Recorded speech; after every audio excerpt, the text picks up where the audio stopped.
So the four of you are welcome to the stream. We're doing the Stranger Things box via Roll20. And that said, you are brought to the throne room of Sir Tristan. Sir Tristan is a noble ruler of a small town or grouping of villages and farms in a mountainous area. He brings you all together in the hopes that he can persuade you into traveling out into the wilds and finding a monster known as the Thessalhydra. The Thessalhydra has been described by the survivors of its attacks as a massive hydra-like creature with many heads, so to say 8 in total, and a large mouth in the center of those heads. The creature is also said to have just a lot of strength to it, not unlike other large monsters that you've possibly encountered in your travels. He can't send his guards after the monster. They have to protect the castle, just in case others attempt to take advantage of the situation. The towns, villages, and farms outside of his castle being attacked, and he wants you to hunt down the Thessalhydra and return with its heads, all of them. You're basically standing before him on his throne. There are royal advisors and guards all about in the chamber, and he's sitting upon his throne. What would you like to do?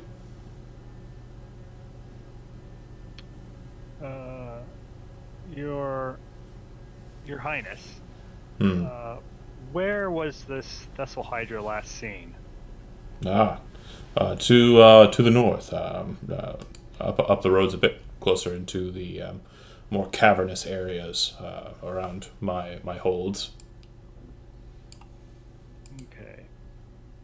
And I would look over at my companions and be like, if we can find sign of it, we should be able to follow it back to its lair.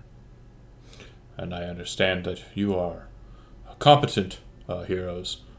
You have come to my attention by manner of reputation.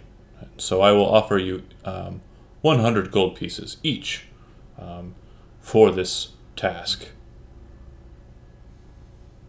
For each head? No, 100 gold pieces a person, but I suppose if... is that what you're trying to negotiate? Kind of gives you a look like... it's like double what he's effectively offering. Yeah, that would have been a lot. It was 100 per head, and there's 8 heads. So, yeah. It should be an easy enough task. If you feel that it's more than fair, then great. I will have...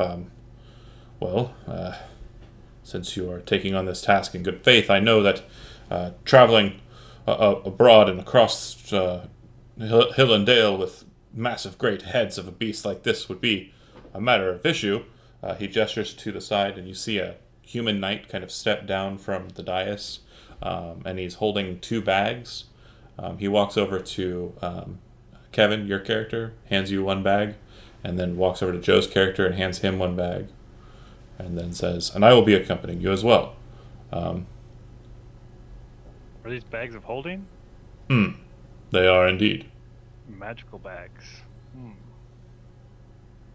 Excellent. The only thing I'm concerned about when fighting such a ferocious beast is mortal injury from myself and my companions. You wouldn't happen to have any potions we could take with us to help with this during a battle? As a matter of fact, we may have something to aid you. And he gestures towards the side. You see a priestess kind of step down the dais, much in the same way that the paladin did. And she has a box. She opens up the box, and she says, good hero, you may take 1 of each. And when you look into the box, you see that there's 4 slots that have potions recessed in those slots, kind of sitting there. and then just in front of the potions, there's a small gold band. Okay, so... Take one of each. So I take one of each, but I would ask, is this a healing potion, and what are these other ones? A healing potion and a ring of protection. And walks over to each one of the heroes in turn, including the knight, handing one of these items out as well. Thank you. Yes, thank you. We will put these to good use. Potion and ring of protection? A potion and a ring of protection. Yeah, you should be able to go into the compendium and drag and drop them into your sheet. And the ring of protection should add its benefits. +1 to AC and +1 to saves. Sweet. Do any of you wield a sword? We have a sword that we know is quite potent against this type of creature, and if one of you is competent in wielding it, it might aid you in your attempt. I carry a short sword. Oh no, I mean a true sword. And he gestures to the side, and you see like his master at arms kind of walk out, holding a massive scabbard and a sword. The sword has kind of like a curved, kind of jagged-looking sword guard. The hilt of the weapon is just kind of ornately designed leather with crosswork and patterning on it. The pommel is very simple, just a point, but set inside of the sword guard at where the blade meets it is a greenish-colored gemstone, which kind of catches the light and makes it appear like it's basically radioactive glass. Is it like a scimitar? Oh, no. It's a great sword. Great sword. Yeah. In that case... It's a sword for people who don't enjoy alcohol. Rangers can wield great swords, by the way. I think they're the only party member besides the NPC Paladin who can wield it. Yeah, I mean, I could use it. The Master at Arms It's not my first choice. If it'll help in killing the beast. hands you the weapon. When you kind of pull the blade to look at it, the metal is a blackish color, but has kind of like an oily consistency to it. And what I mean by that is like when oil's in water and kind of hits light, it kind of has like that prismatic effect to it. The blade is black, but kind of looking at it in the light, it kind of has that glow to it. Very strange black metal that you've never seen before. You resheath it, kind of fasten the scabbard to your back. It is effectively a +1 greatsword. Nice. All right. So you have taken the arms and materials that we have available to us. Fill the bags with the heads of the hydras, and bring them, or the Thessalhydra, and bring it back to me. And I will reward you with the coin that you were promised. The knight kind of looks to you all and nods. And as mentioned, I will be accompanying you. Yes, Your Highness.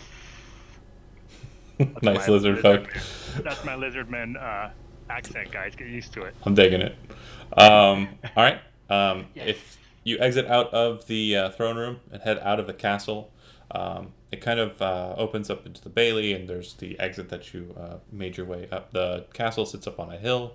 The hill is surrounded kind of by harder hills, like more craggy, rocky hills. But the road that heads north, the main road that heads north, is pretty well known to you lot. You've dealt with things in and around the northern area. A lot of woodcutters and the like kind of are in and about that region. It's mid-morning when this appointment occurred. Is there anything that you want to do in the town area of the castle, or anything that you're interested in kind of collecting that your character might not already have, for those of you that didn't build your characters? What do you guys think? I'm pretty good to go. Okay. Oh, you know what? I didn't build my character with any... Oh, never mind. I was going to say I could pick up some javelins, but I could just throw Produce Flame on something, so that's not a big deal. Never mind. Okay.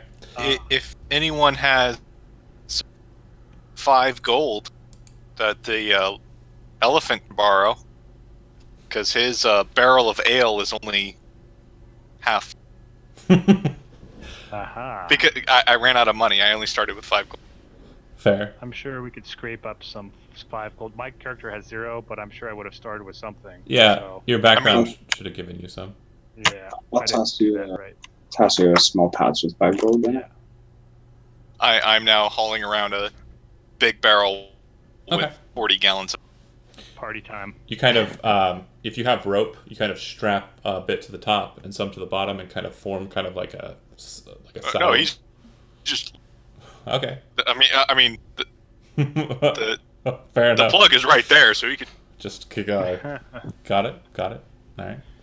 And also, you have a trunk. I didn't even think about that. That's also true. Okay. So the four of you, the human paladin traveling with you, he states that his name is Is he a half orc or? human. The human paladin. So he's a quarter. Well, anyway, he says that his name is Lucas, and he is. Hold on a second. No, I think I have that wrong. Missing an arm or a leg. Whatever Lucas was missing. So Leg. he tells you his name. I don't have it readily available, but yeah, and he says that he's been serving the king for some time. So what's your character's name, Joe? Prime. His name is Michael. Sorry, apologies. Oh, okay, Michael. I would say, all right, Prime. I'm imagining, since you're a ranger, you're good at tracking and stuff. So I'm thinking, why don't you lead us a little bit, because we're gonna have this tank with us, and he's not gonna be able to sneak up on anything. So you could go a little bit ahead, and we'll be within sight, and then you can make sure we're not walking into any stupid traps. And I'll stick back with this guy, and you can signal me. Sounds You know, our beer will be back with me. You'll be up front a little bit. sounds good. I can do I that. imagine we're not going to be able to go on a trail the whole way up there, right? We'll eventually have to go off trail into the wilderness. Potentially, yeah. Cool. If you guys are kind of walking about the road, heading in the direction of the affected towns, every so often, passerbys will kind of move past you or kind of be standing on the side of the road. At one moment, you see that there's a merchant. Looks like he's got kind of a wooden crate kind of strapped to his front, and a couple of things on his back. Lots of bags kind of tied to his waist. Looks like he's just kind of standing on the side of the road. Yeah. Interesting. Do you approach him at all? As we're walking by, I'm just going to say, hey, excuse me, merchant. Ah! You- Ah! Ah, Do you want an apple? That's- He says as you kind of approach, and when you kind of start approaching him, he flips up like a portion of the box he has, and it kind of comes up his shoulders and stops. And there's a sign on his head, like that says something in Elvish. You presume his merchant name, and set there in the box in front of him is just a heaping of apples. Ah! no, thank you. I do not eat fruits, only meats. Oh, well, I'm practically giving them away. The apples tasted so much better before that Thessalhydra arrived. Where have you seen it? Oh, Or where do you know it is? no, I buy my wares from orchard owners to the north, but they've been unwilling to sell me much, and I presume that's because that monster's lair is somewhere and about those apple orchards to the north, and that's why they aren't picking up their fruit. They're scared they'll be ripped to shreds by the monster, or those that follow it. Don't trouble yourself anymore. We Oh, will take care of the creature. all right. Well, if you're sure you do not want an apple, he starts to pull the sign back down to set it back over the apples. And I would just My trunk. What's that? My trunk. Okay. when And he tries to close oh, the. Oh, okay. Well, you can have one. Good fellow. Then you take an apple. Yep. All right. And then he shuts the lid. Okay. If you travel a bit further on, you see that there's a traveling priest kind of stopped on a rock when he sees you three or four approaching. Kind of hops up, and kind of looks around, and then Does kind he of, also have apples? no, does not appear to have any apples. He does look a bit. I ignore him. Yeah. He sees that you're not something ill toward him, and he kind of sits back down and minds his own business unless approached. Nope, he doesn't have any apples. Yeah. yeah, I don't know. Let's just keep going. What do you think, guys? If you continue Unless he's selling marching beef jerky. past him, he says, "Hey, hey, are you really going up that way? You're heading up north. You've heard about the monsters, yeah? Sure. What have you heard about the monsters? Well, you know that lesser monsters often worship bigger ones. There are troglodytes in a nearby set of caves. They might know something about that Thessalhydra and where it might be. Possibly if you can stand their stench. Indeed. All right. Thank you for the information, though. Okay. Maybe we will act on that. All right. As you guys continue walking for about another hour or so, it's gotten well into the middle of the afternoon. You hear loud kind of slamming of metal to tree, not too far off the road. Kind of looking over that way, you see that there are a couple of logs that look like they've been kind of pushed together, and you see a gentleman kind of chopping into the tree. It looks like he's attempting to fell it so it falls over near the pile.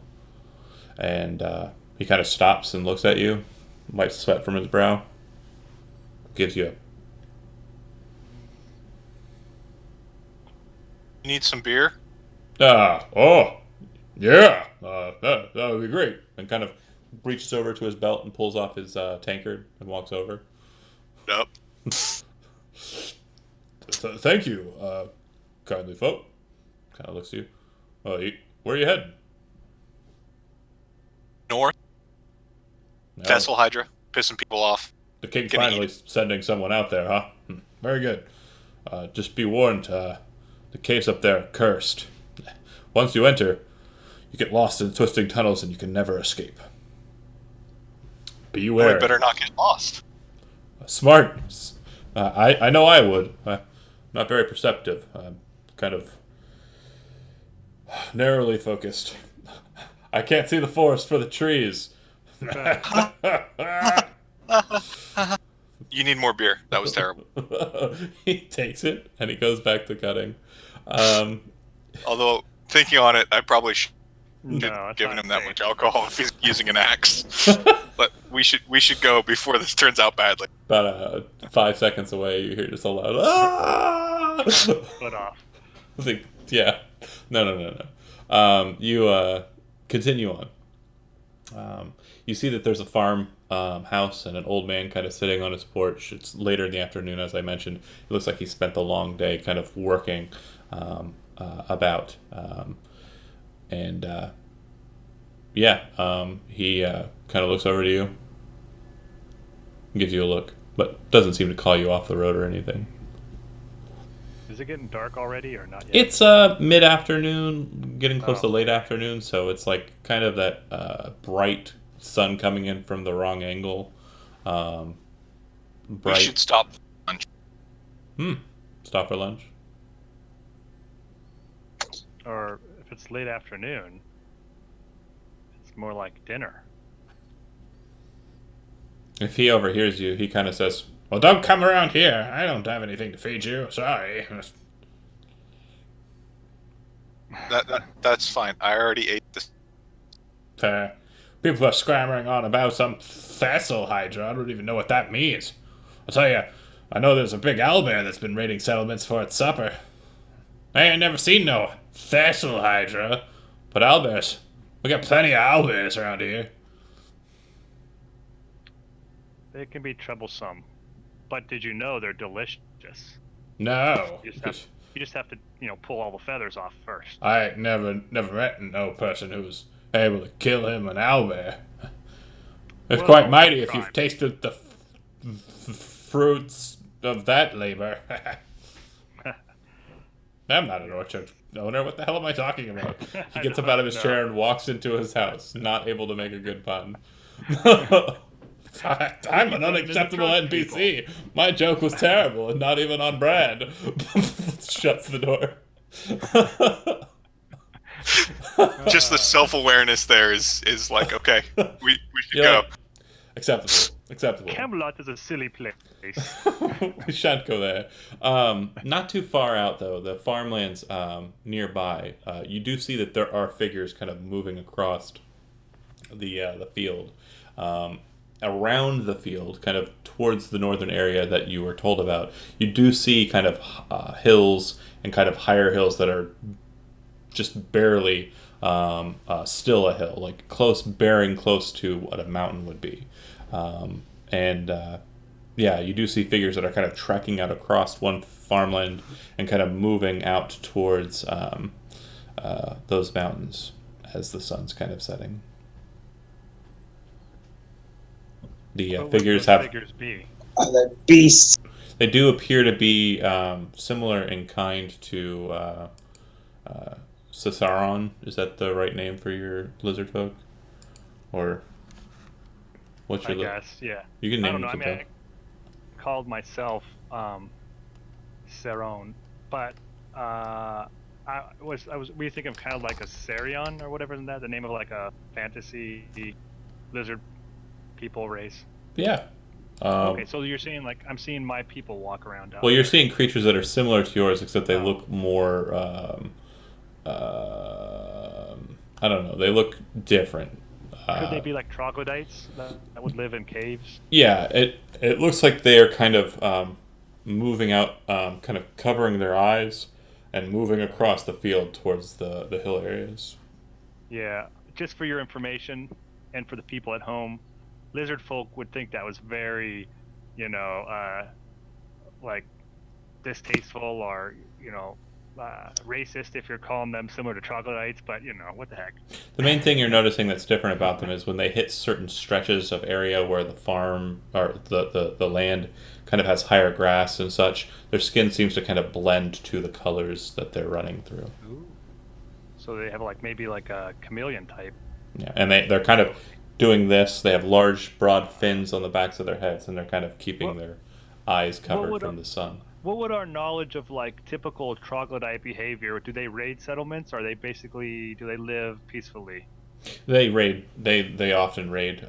They're typically night raiders, but these ones appear to be out kind of in the middle of the afternoon, close to evening time. Man, those people have been out in the fields all day. They probably need a drink. I wonder if they're being displaced by Thessalhydras. Let's approach them cautiously. They may turn on us and attack us. They kind of enter into the hilllands, and you do see that the farmhouse that they were kind of moving away from looks like the door has been broken off of its hinges, and the windows have been broken out. I'd look over at everybody. I think we have some asses to kick, and then we would hightail it towards them. Okay. What do you mean that they've been trying to tear down that derelict town?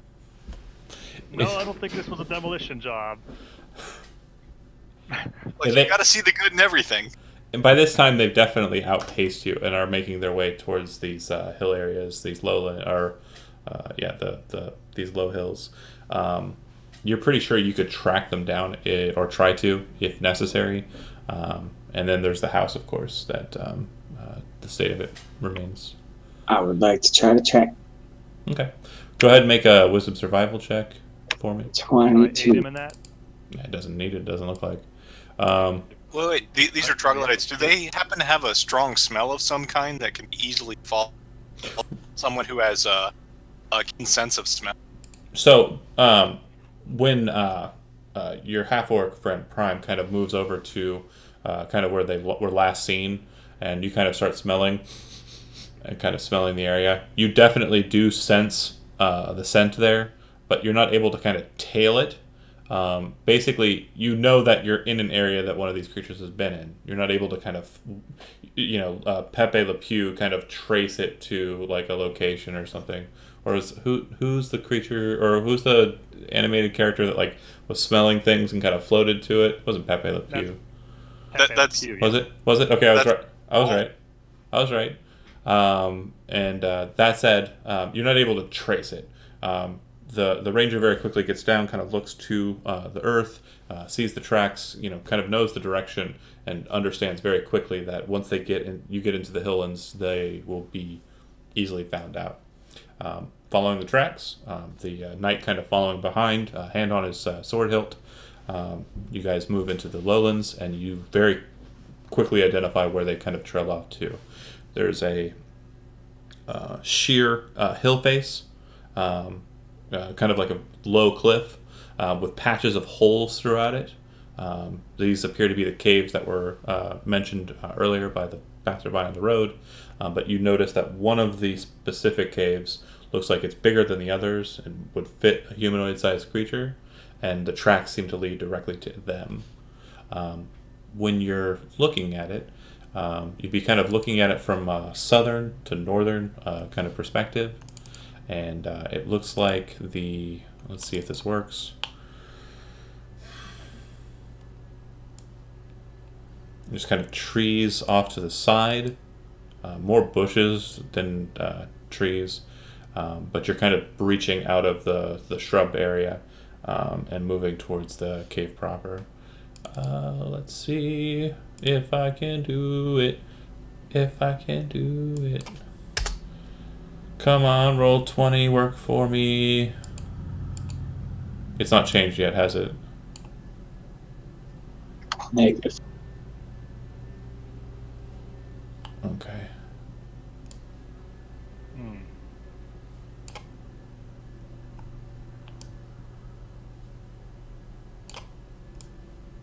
Stop.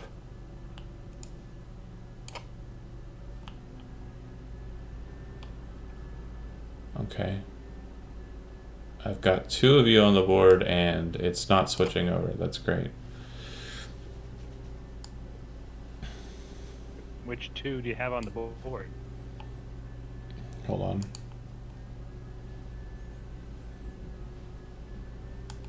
It's not even a black screen for you guys? No, I still see that weird monster. Now it's a black screen. Or no, now we're in a Do you see the whole thing, or just the bottom left corner? just the bottom. Okay, good. I can see the paladin. Yep.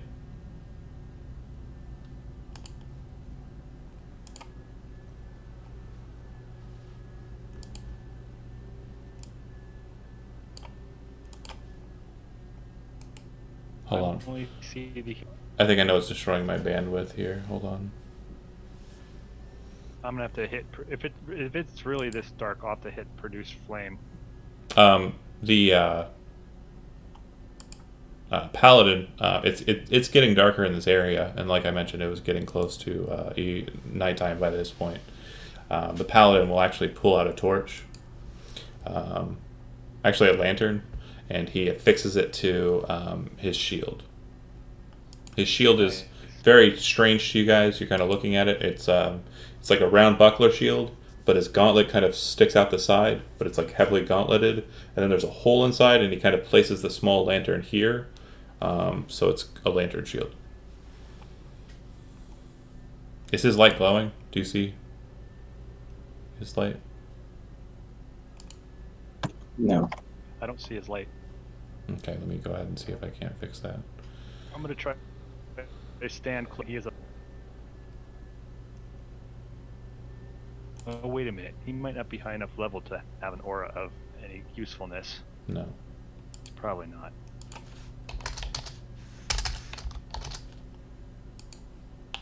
Okay. Nice. I can see. Alright. Yep, he fixes his lantern to the shield and sets it to ready. Would you like me to scout ahead? The light might alert them of our coming. It definitely will alert them. The knight nods. That's a good idea. Then So can you see in the dark? yes. What's Yeah, I'm a half orc. I have 60 feet dark. okay, sweet, good deal. So you could sneak ahead. Yeah, that's my plan. That's what I would like to do. Down the open humanoid sized. We'll stay back here and protect the beer. I mean, we'll wait for you. All right. Joe, go ahead and make a stealth check in the run-up. Oh shit. I got a 5. Okay. Why I should have trade. As you're kind of moving into the cavern, the very first thing you'll notice is that upon entering in maybe 15, 20 or so feet, you see that it opens up into a larger chamber. And to the left, you see it looks like... hold on a second here. My computer just decided to... Yeah, to the left, you see that there is kind of a staircase that kind of heads down. And to the right, there appears to be kind of a turn around the right corner there, a staircase that also goes down. To the north, there's kind of an opening in the stone. Make a perception check. 15. It sounds like something's kind of gnashing at meat around the corner to the right. It's kind of a very low sound, but the echo in the cave is kind of causing it to like be audible. It doesn't sound like there's much sound coming from the left, and there definitely sounds like there's a lot of coming from the north.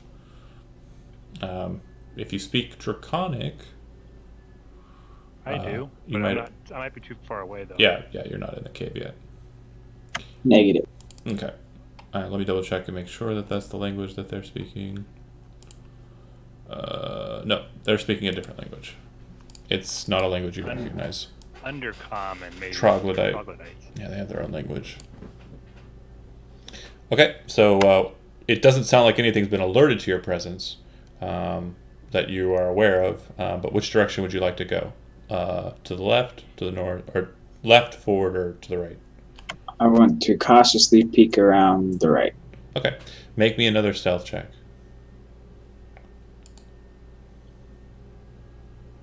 20 on this one. Okay. You kind of peer around the corner and kind of looking down the steps. You don't see anything. It kind of looks like it cocks off to the side. As you kind of get there, you hear footfall to the north of you, and you see out of the corner of your eye a troglodyte kind of step around the corner, kind of look in your direction, and kind of see you. I shoot him! All right, take the shot.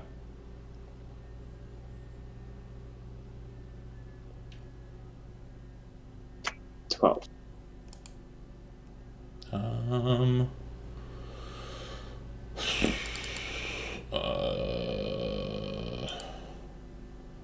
That'll hit. What's the damage? It's just 7.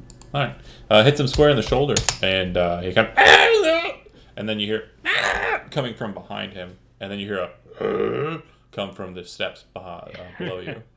At the sound of conflict, the paladin draws his longsword and starts to kind of take to foot, moving towards the cave entrance. Let's go. But before he moves, he will get the sword draw. Is there anything that you're doing, Kevin? Is Cicerone's doing? I would have had my shield and club out since You would've- Yep. but I guess I'm just gonna follow the paladin. Where I'm gonna head in there, you know. Okay. And then what about you, Ian? You're ready for combat already. Yeah, I'm a monk. Like if I have to put the barrel down or the barrel breaks, just beep. So Fair enough. All right. I'm currently drinking the beer in the barrel. Got it. Oh no. Go ahead and select your token and quick roll initiative.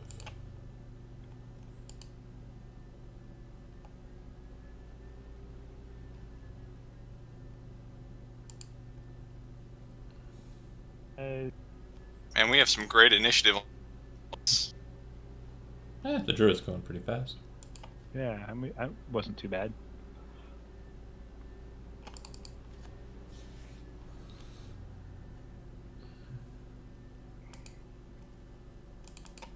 All right.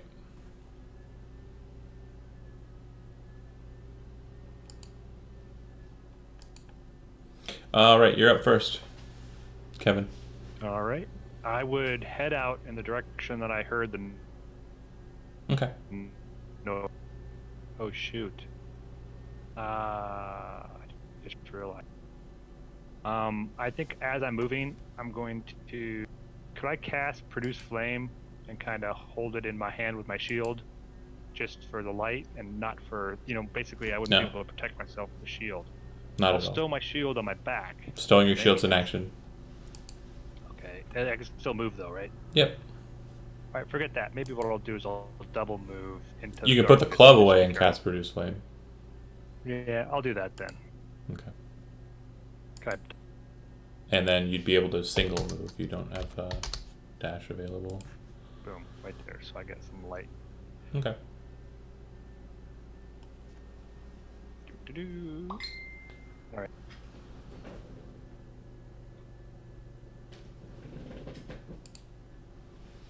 Who goes after me?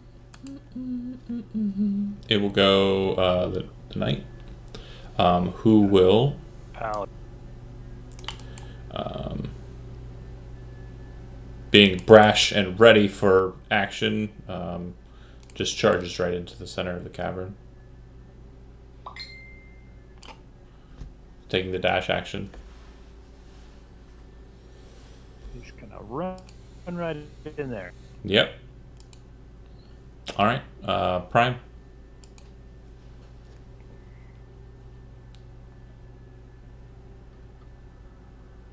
I will step back and unleash another as I'm moving. Hunter's Mark is a bonus action. Correct. All hunters mark the same Troglodyte and shoot. All right. 25 to hit. Yeah. And damage. Okay, so I get an extra D8 and an extra D6. Yeah. The D8's from Colossal Hunter. yeah.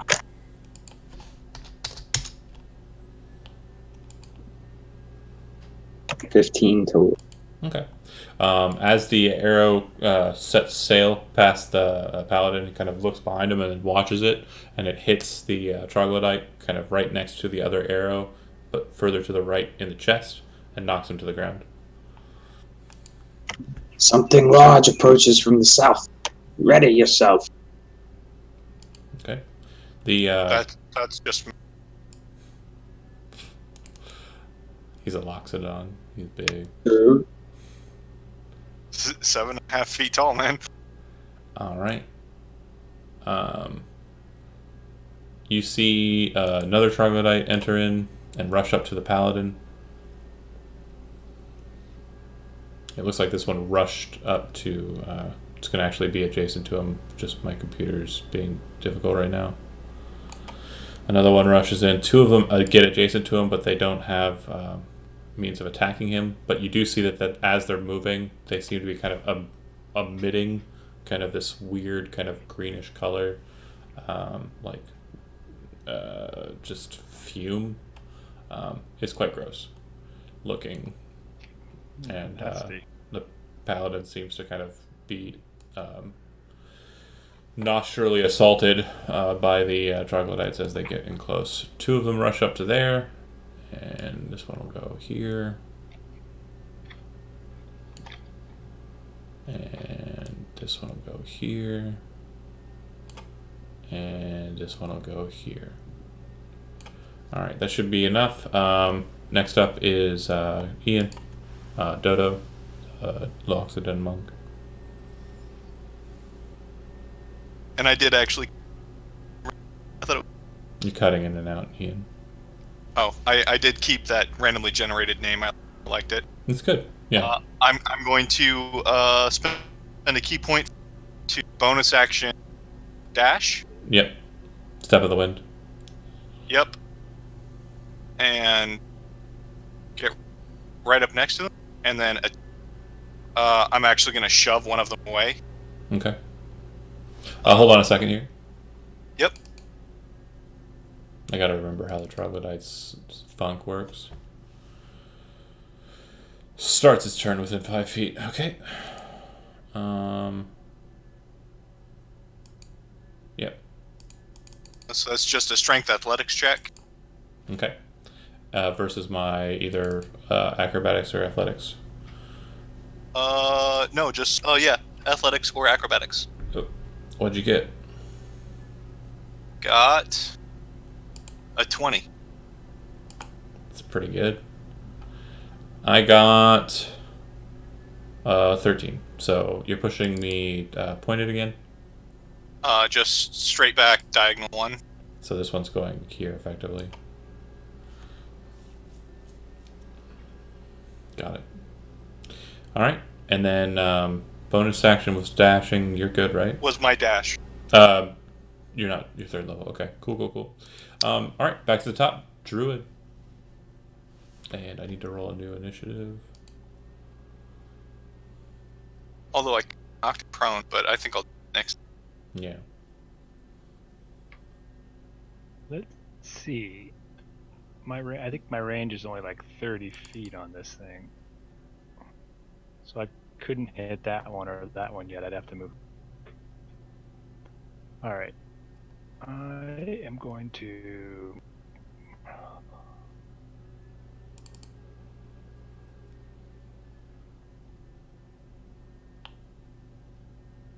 I'm going to move it up to there. And I'm going to hit this one with Produce Flame. Okay. Because I have that in my hand. Hopefully. That's nice. 4 fire.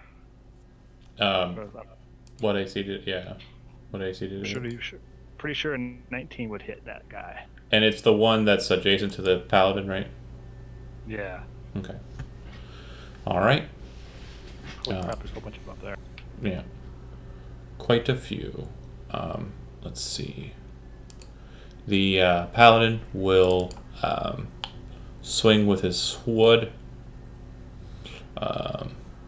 He's got the shield up, so swing one-handed. All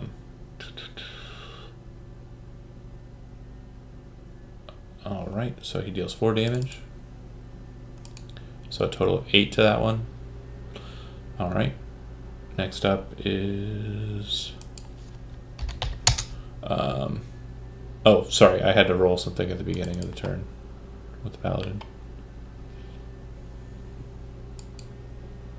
Because I'm adjacent to one of them. Okay. He's kind of making like gross faces, but he doesn't seem to be too terribly affected. Nasty. Been skunked. Yeah. He's going to have to take a bath in tomato juice. All right. Next up is the ranger, Prime.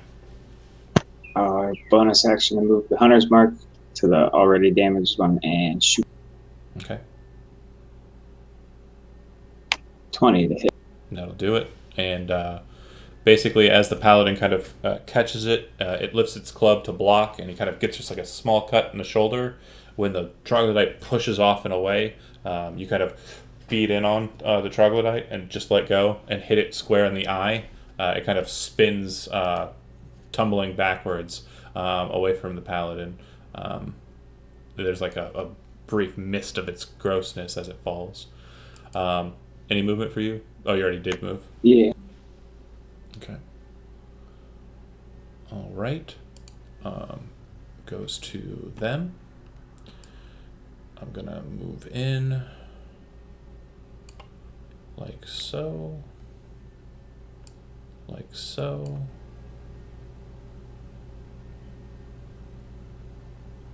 Like so. Getting overrun by stinkies. And I'm going to go here. This one can't make it to be able to fight, so it's just going to full-on blitz towards the half-orc. If my computer will stop being a turkey.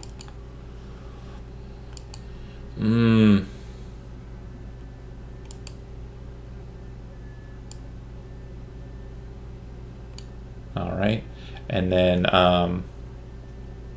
this one back here will kind of move into position. Not able to move past that point. So I'll have 1, 2, 3, 4 attacks. 3 of them will be made at the paladin, and 1 of them will be made at the monk.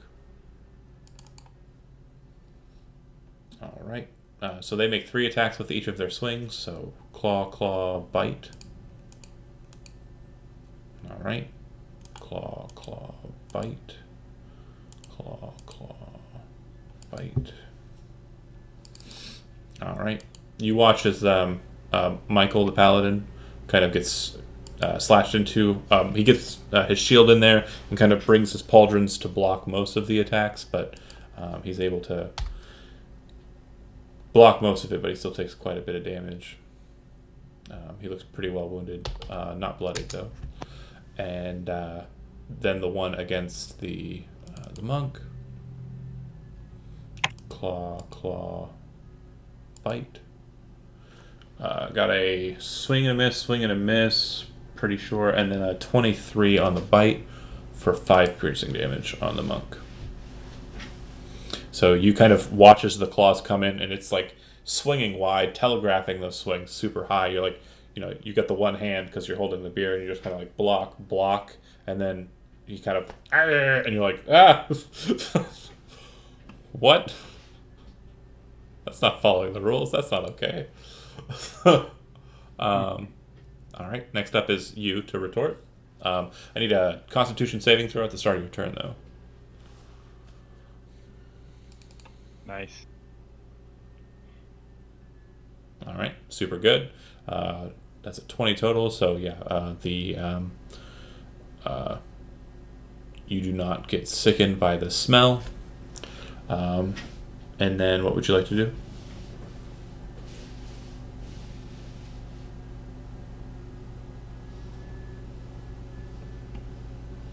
Ian? You're muted. I am muted, thank you. Flurry of blows. All One right. on the far left.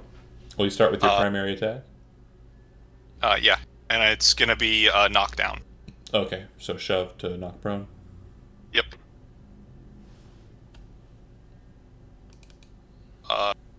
That's All right. You kind of lean down after kind of pushing it off of your arm and kind of try to shoulder check it. It kind of braces, and you watch its tail slam into the ground and kind of and stop you, and then karate. yeah. All right. You kind of All right. punch him in the jaw, and he like goes far back, and then the next swing kind of just big old whiff. What's the damage on the one hit? You click on the name of the attack in the chat log, and it'll drop the damage. 5 bludgeoning. Okay, so boom, hit him in the face, and then swing at a miss. But yeah, you're definitely surprised by the fact that he stabilized himself for that shoulder check. All right. After my beer. Next up is the Druid at the top.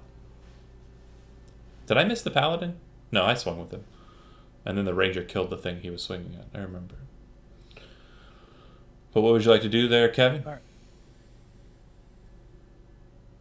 Is this guy different? They're all the same. Oh, I didn't know if he looked like he was going to cast something or. No, he was just further back in the room that they came from and was trying to catch up. Okay. For the shaping of Thunderwave, if I were to stand here, 3 of them are just these 2. It'll be the 3 of them. Okay, it's all 3 of those guys. Okay, I'll move up there then. Cast Thunderwave? Yep. Because now I can tell you my DC on it should pop Thunderwave. Boom, 13. I think it's DC 13. Okay. And Constitution, right? Yeah. Yeah. All right. I can return the favor of making us do con saves. And if they fail, they get pushed back. 10 feet.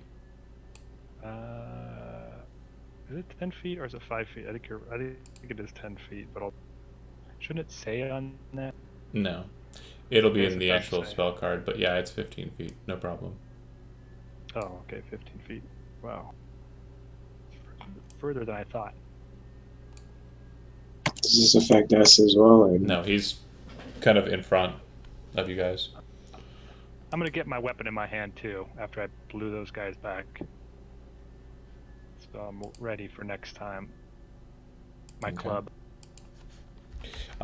That one that was being punched at kind of like reels back, kind of snaps forward, and then you kind of walk forward and boom, and the thunderwave bolts out from it. You watch as like its chest kind of and you can see the ribs kind of break from the force. It slams against the wall and just falls to the ground, kind of just bleeding idly.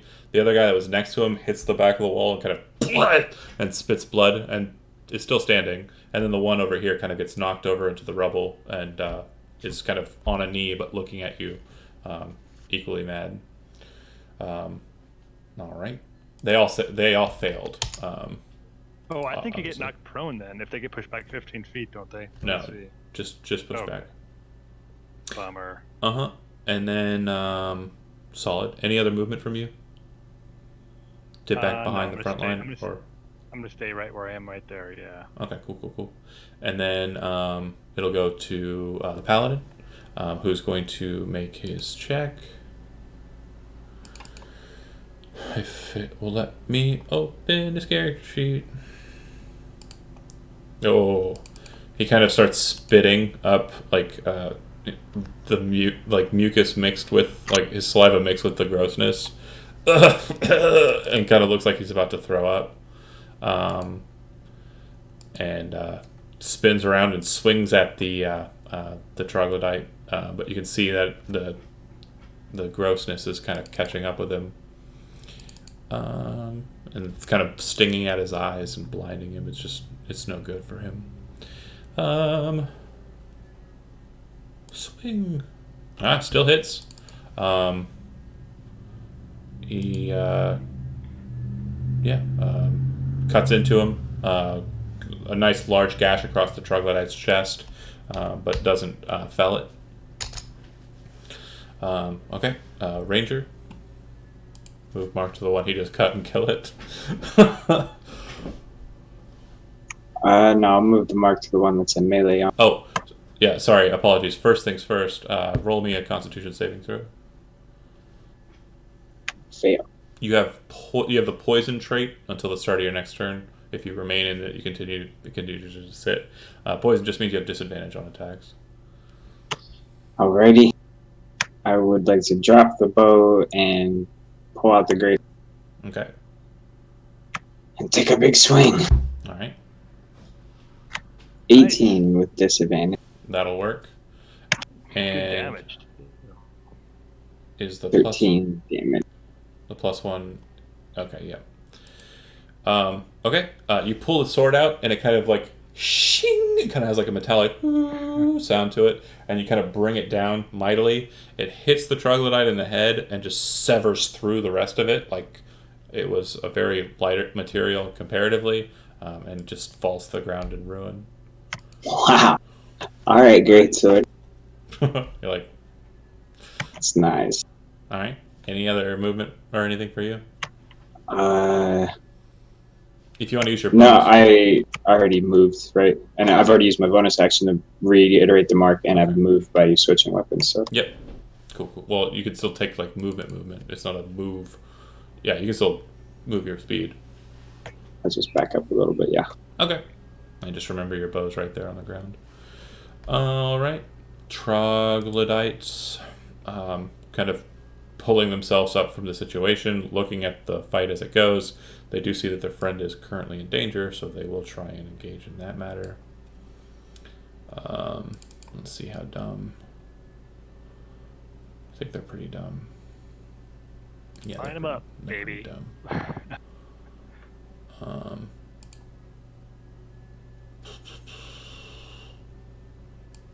All right, and all right.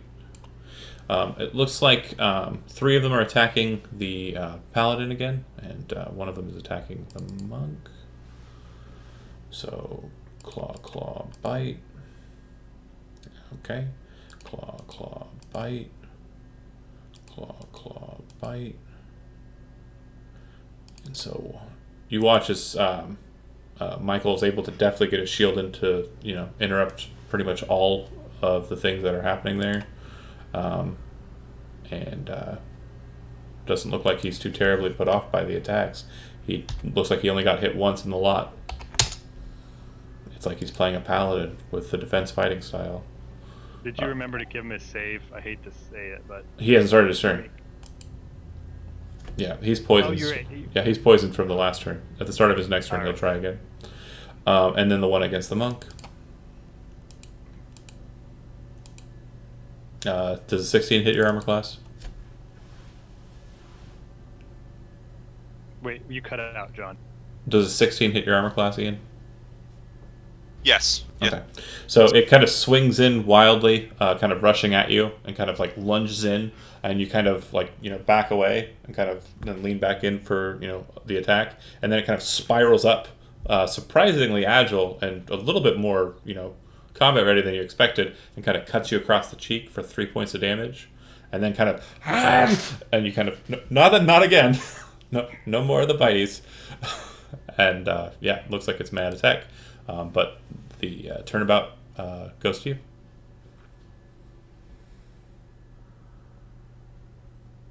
Your table, Ian. A 17 save against poison. You're good. Good. Sidestep this way, and then martial arts. Martial arts. Are you just going for a regular attack, or are you trying to? Okay. That'll work. And so you kind of step to the side. Well, I get a free for being a monk. Well, yeah. Hold on a second. Don't go too martial artsy yet. So you come in with the first one, and based on your stature, I'm assuming you just kind of like lift your foot up and kind of just kick into him with like a elephant roundhouse. You boot the thing across the way, and it just kind of falls to the ground. You see kind of, and then just stay down. The first attack killed it. And then if you want to step forward into the next one, you can. Just like headbutt or trump slap. And that one will hit as well. And then flurry of blows, you should have one more attack. You're not spending. I have one key, but I'm just martial arts. Okay, gotcha. But when I monk weapon attack or unarmed strike. Yeah, attack and bonus action. I got it. Yeah. All right. Goes back up to the top.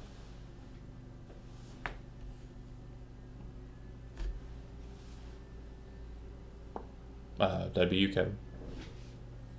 All right. Oh, wait, all this martial art. Okay. Hey, get this. Because I'm 10 feet away from that. You gonna produce flame and chuck it, or? No, I want to attack. I want to know if I start my turn 10 feet away from him, am I okay as far as a save? You have to start your turn adjacent to it, and then you have to make a save. All right, I'm going to hit him. I want to cast Shillelagh, hit him with the club, and bite him, because I forgot I could bite people. You can't bite and cast Shillelagh in the same turn. Wait, I may not be able to do that then, because I used 2 bonuses, right? Yeah, you can't do that. So you'd be able to bonus action Shillelagh and hit. I'll just Shillelagh, because it's much more fun. Oh, yeah. Damage? Sweet. Check the 221s. Damage of 7. All right. You smash him on the head with the Shillelagh, and you see him kind of looking like he's walking towards death's door. All right. The paladin will attempt to resist the no good. Let's see. And he's still just feeling it. Just kind of looks around and blindly swings at the same one he's been fighting. Because he's not terribly aware of the situation behind him. 10 will miss. Kind of brings it in. It kind of knocks away his sword with the club. Alright. Go Power Ranger.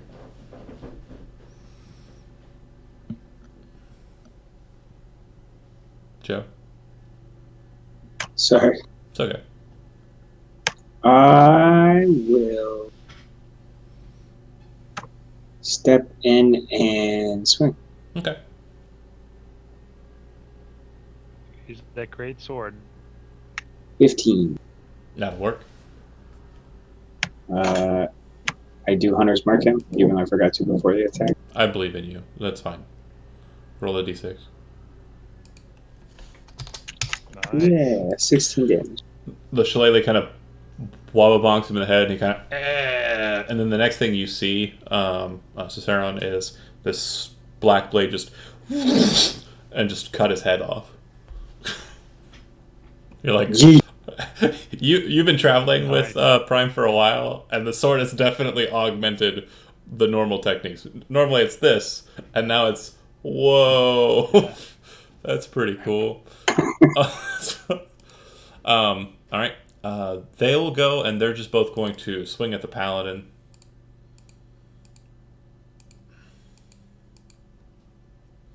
And he's able to kind of like just push his shield against one and kind of turn his back so that it's being clawed at by the other one, but it's not getting through the plates of his armor. He is wearing, I believe he's wearing chainmail. The links of his armor, I guess I should have said. All right. Back to you, Monk.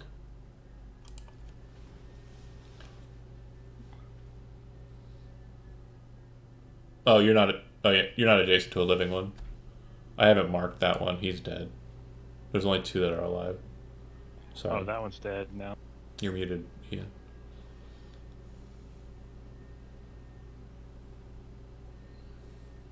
Ian. Oh, yeah. Then I step up. I smash this first. Okay. 17 Yeah. versus 2 damage, It's still standing. and I will knock him prone. Okay. Or no, I would have to do that first. Yeah, well, with his first, with the first attack that you hit with, you basically kind of come in and hit him. Pretty solid hit. When you come with the second one, it's just a wide miss. But you feel that if you had gotten it with that swing, he probably would have knocked him low. He's literally one step away from the classic chatting.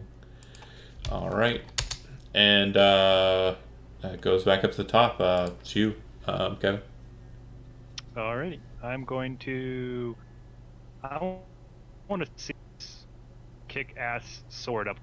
So I'm going to move over here and then try shillelagh and hit this guy with my club and see if we could do like combo wombo or something like that. You want to touch them together? Oh, baby. A triple. Touch them together. This is the wrong game. You can't do that. Wrong game. Yeah, let's do it anyway. You're attacking the one in between. Okay, yeah, that'll do it. I was attacking this. Yeah, you one right here. plunk, knock him down. He just kind of lays down on the ground unconscious. If you still have movement, you can step over him and move to the next one and bite it. I can only attack once. I guess I can You do have a a bonus attack. action, Hungry Jaws. The question is, I have to use shillelagh, so that kind of screws me, right? You don't cast it every turn. You cast it once. Because a shillelagh is a bonus action. You don't cast it every turn. You cast bonus action shillelagh and it lasts for a minute. Oh, it lasts how many? 1 minute. Cool. I forgot about that. All right, then. Although I hate biting these guys because they stink. It's like biting a Then don't. skunk. Just, I mean, the next person's going to get him. Well, you missed. I'm gonna try. So the next person's going to get him. All right. Cool. All right. You'll probably be hearing purring coming through the monitor there. Let's see. All right. Oops. Michael will roll Constitution. He kind of like finally gets whatever was out of his eye, and then kind of brings the blade to bear against the last one.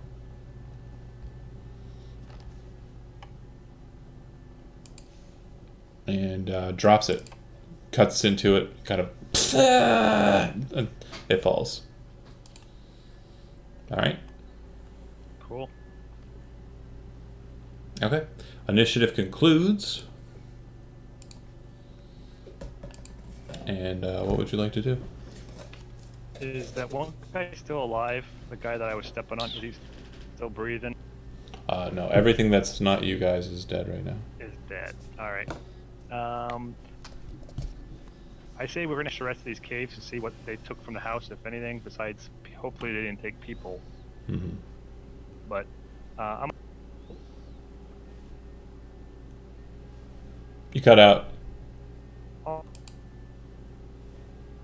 cast level 1 Cure Wounds just to give him somewhat of something. Who? On the paladin? Good point. Crappy roll, but better than. Who are you casting it on? Our paladin. Okay. As you kind of approach him to do that, he says, "No, it's all right. I can handle myself." And you see him kind of and bless and cast use lay on hands on himself. How many of my 3 arrows can I recover? All of them. I can cover all of them. Sweet. And my bow. And I want to pay attention to because I'm assuming that the eating noise is stopped, right, from the south. Yeah, you kind of hear a...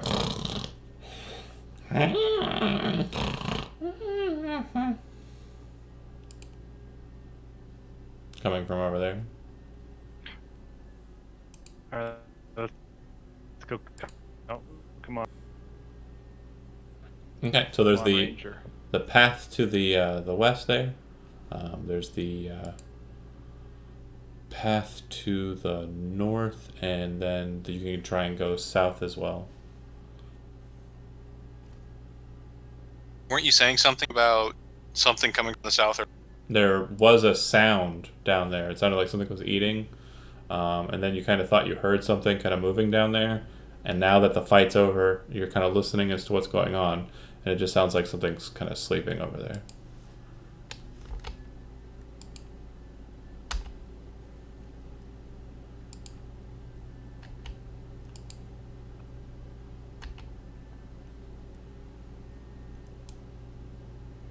All right.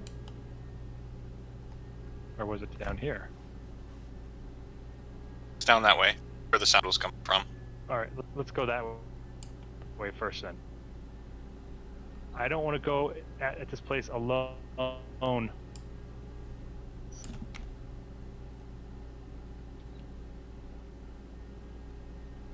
Okay. All right.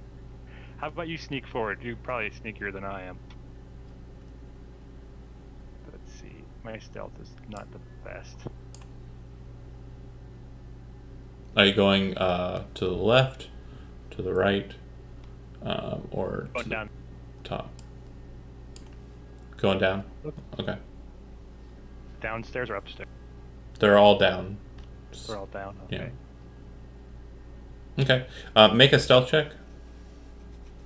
There, Joe.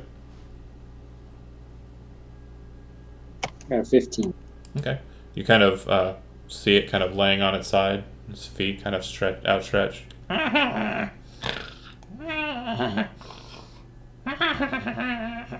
And then it kind of starts batting at the air. It's an owlbear. Oh, sweet, delicious. My mouth starts to water. Meanwhile, the owl's all the way in the back, sloshing around, chug beer, and quiet at the same time. We hear burp. I mean, the combat didn't wake it. You know, what's the point of messing with it now? Sounded like it was awake pre-combat, and then it was able to get to sleep through it. Yeah, it's crazy. be able to sleep through the night. Well, I think it would be a disservice if we don't dispatch All right, the locals. I'm down to try. All right, sweet. What's the coolest spell that I have right? I have Flame Sphere, but I also have Moonbeam. Moonbeam's cooler. Well, these are long duration battles. The creature's sleeping, so if you're going to start with a kind of attempted coup de grace kind of situation, the paladin kind of looks to you and says, "I'm not terribly fond of striking something while it's asleep, but it is a beast." These are vicious beasts, and they taste delicious. So it's killing for food. It's not killing. So you Come on, said, guys, let's get around it. all right. He readies himself to attack it. Come on, does the monk wants to get in here and punch some bear? No. I don't abuse animals. I'm not going to abuse it. I'm going to eat it. If you take that stance, the knight says, "I agree. There's no point in this." And if All right. Phil locks it on his vegetarian. If oh my god. that old man was right, then so much the worse. But we came to fight the Thessalhydra, not an owlbear. Like if you were gonna bleed it out in one swift, like properly condone butchering it, that'd be one thing. But you're gonna hack at it until it's dead.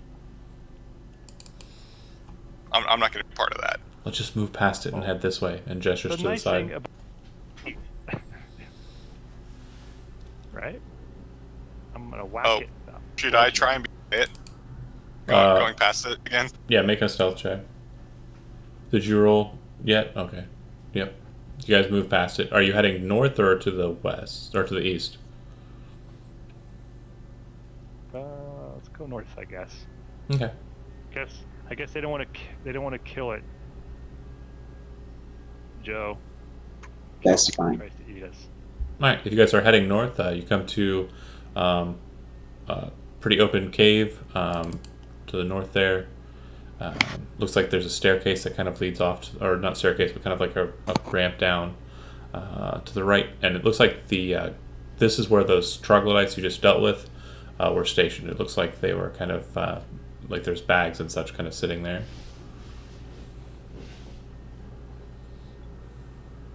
Ooh, loot. Let's see what's in the bags. It just looks like some rations, but it looks like it's mostly stuff that's been taken from nearby farms.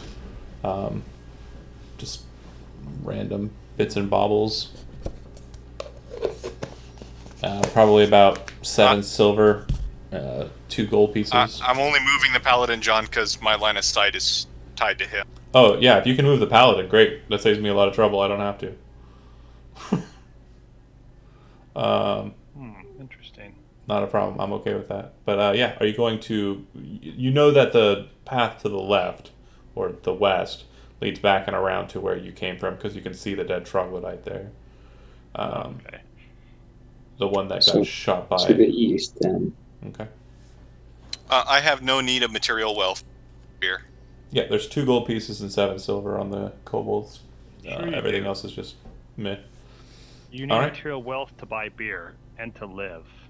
No, I can just gather wild barley, make my beer. It's just It's easier to buy it though, right? Just trying to help you out, man. When you don't worry. I can always depend on the charity to provide me. When you come into this next chamber, you see that this is some sort of shrine. Looks like the stoneworks have been kind of shaped around to kind of focus on a statue that's been kind of formed, an idol that's been kind of formed out of the stone. Looks like a nasty kind of frog-like creature with like bumps on it and just kind of like a massive frog thing. On the altar, like before it, is a bunch of rotted meat. And then there's a whole bunch of just coins, silver, copper, and gold, and small gems. counting it up and looking at it just on an eye bead, it's kind of like 50 gold pieces worth of baubles or offerings. Interesting. What about just the loose coin? Stuff that I don't have to hawk for money. I'll just take that. Okay, I'd say probably 20 gold pieces of it is in coin. I'll pick through it. All right. Give my coins. Be a shame to just leave this here. Sure would. It does look like there is some sort of door on the northern side. Let's see. Ooh, door. Interesting. That's a door right there. What they Yeah. I want to listen at it. Okay. It's made out of stone. Looks like it's kind of been here longer than the statue outside in the lake.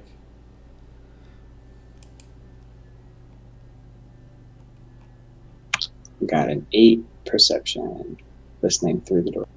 Okay. Sounds like a stone door. Okay. Okay. Yeah, it doesn't look like it's locked or anything. It looks like it'd be pushed open. Are there any scents than the troglodytes and where? No, doesn't seem that there are any troglodytes nearby. Okay. And the dead ones are kind of foiling with your scent as well, so you're sure that there are the dead ones back there, but it doesn't seem like there's more focus. But yeah, are you opening up the door and entering in? Let's have the paladin do it, or somebody. I mean, being brave. Okay. If that's the Right. case, Guys, you can move into the map, but I will let you know that at that point, moving into this map, we're going to kind of go theater of the mind for a little bit. Okay? all right. That works. All right. Directly before you is a path to the left, path to the right, and a path directly ahead that appears to end in a cul-de-sac, but it looks like it also has a small alcove that looks like it goes to the right. What would you like to do? Go to small cove. Yeah, for checking out. Okay, you go up to the alcove, which is a dead end, and then there's the path to the right. If you go that way, you'll see that there are two paths, one to your left and one to your right, and there's a door to your left. Which one would you like to take? Do you want to go to the door? No, follow the path. Follow the path? All right. Sure. Okay. If you're opening up the door, one of you roll a d20. No, gonna No, go the path. Oh, the path. They didn't want to open the door. Path on the left or path on the right? Path on the right. Okay. Roll a d20. This is where we all die, Ian. Okay, roll a d20. Prove me. Prove me wrong. I thought you were rolling. 11. All right. Looks like it goes a few 20 or so feet on past that, and it looks like it turns hard to the right. Keep following it. All right. Roll a d6. One of you.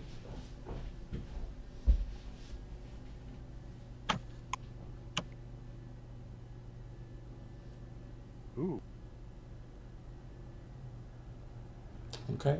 You see that there are damaged walls around the way. Kind of like when you come around the right, on the left side, there are damaged walls. Based on the destruction here, it looks like something very large, very massive caused this damage. And if you were to exit out of this damaged portion, you think you might be able to move into a different area. Bear with me here. What do you think, guys? Let me just make sure of some things. If you guys get hungry, I have this great family recipe for owlbear burgers. primo. They're like, I sustain myself on the first beer. well, I can't be that bad, but I think you might be missing some delicious owlbear burgers. No, sorry, I apologize. Bear with me here. The damage, it just looks like something has kind of moved around through here, through this. If you go through it, it kind of enters into another portion of the halls here. One of you roll a d20. Wait. We need to. I'm gonna start dropping silver pieces. One silver piece every so often. Okay. So that I can find my way back. That's a good idea. Cool. You move through the damaged wall after dropping a silver piece and kind of move in, and then roll a d20. I thought we were going to be lost forever down here. All right. You come to a point where it looks like it continues on and veers to the right again, almost like it's circling back around to kind of where you came from. Roll a d6.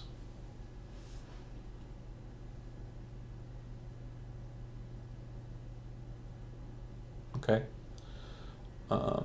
As you're kind of moving through the hallway, you kind of come to the corner and look around the corner.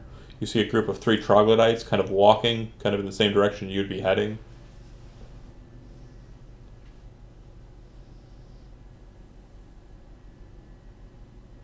Are you guys going to stop me? Because if not, I'm going to ask if thirst. It looks like they move past sight. They were just near the border of sight and kind of moved past your line of sight as you kind of see them. But you're pretty sure that if you wanted to, you could stock up on them if you want to try and get the drop on them. Why would I try and get the drop on? Mm-hmm. Direction. They might know at least where they're heading. We should follow. Okay. If you head after them, you come to a point where you feel like you should be able to see them, but you don't. You seem to have lost them, or they seem to have lost you, or they're hiding, but you wouldn't know where. Roll a d20. Uh-oh. Six. Okay. It looks like this time the map or the path veers to the left. Very similar to the veering to the right, but hard to the left. You come around the corner, roll a d6.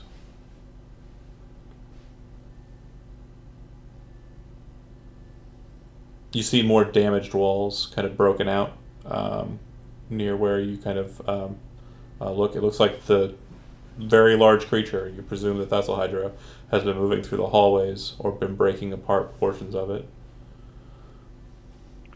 You're on the right track. Yeah, we're getting closer, gentlemen. All right. Prepare yourself physically. Roll another d20. As you move past, are you moving through the the damaged walls, or are you moving through or along the path still? Through the walls. Okay. 2. Roll that d20.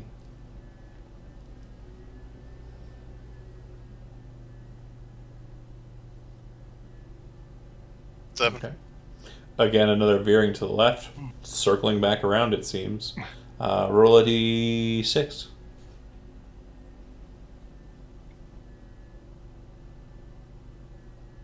Keep getting the same numbers. You see the same 3 troglodytes, kind of like Oh. looking around like they're I confused. throw a dart at them. All right, roll an attack roll. That way they don't just get lost this time. Okay.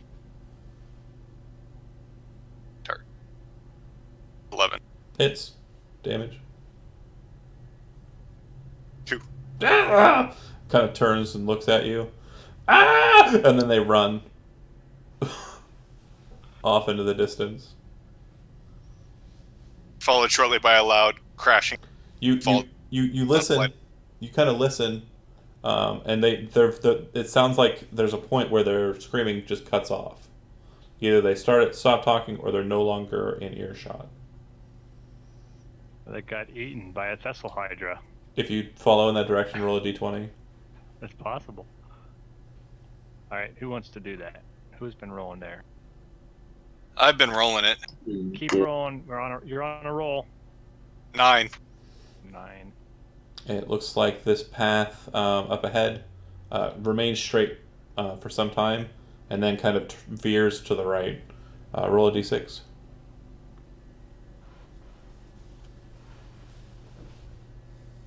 5.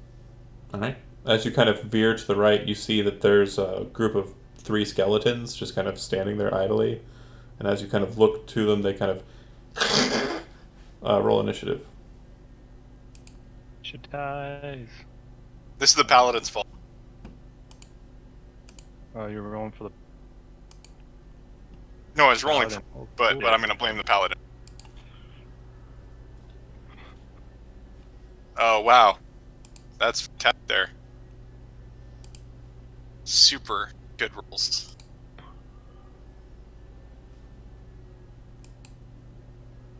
You're right. Last a minute.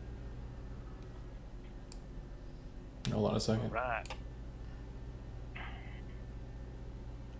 You know what? We're going to release some sort of like ancient dragon that's going to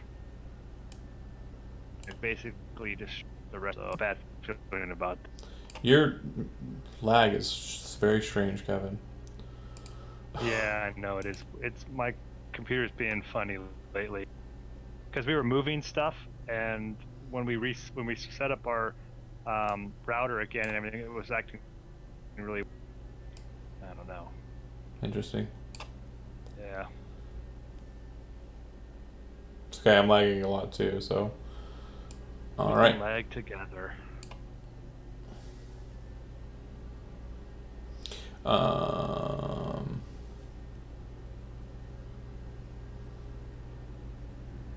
trying to bend the Troglodyte. It's not working. There it goes. Everybody's rolled, right? Yep. Cool. Half work. I run from here to there and I shoot my bow at a 20 to That'll work. the piercing damage. Alright. Doesn't seem to do quite that. The one to the north or the one to the south? Which one did you hit? South. Okay. Alright. Druid.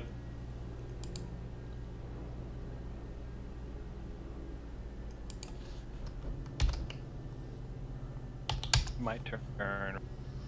And Hunter's Mark lasts for quite a while, Joe, so you still have it active.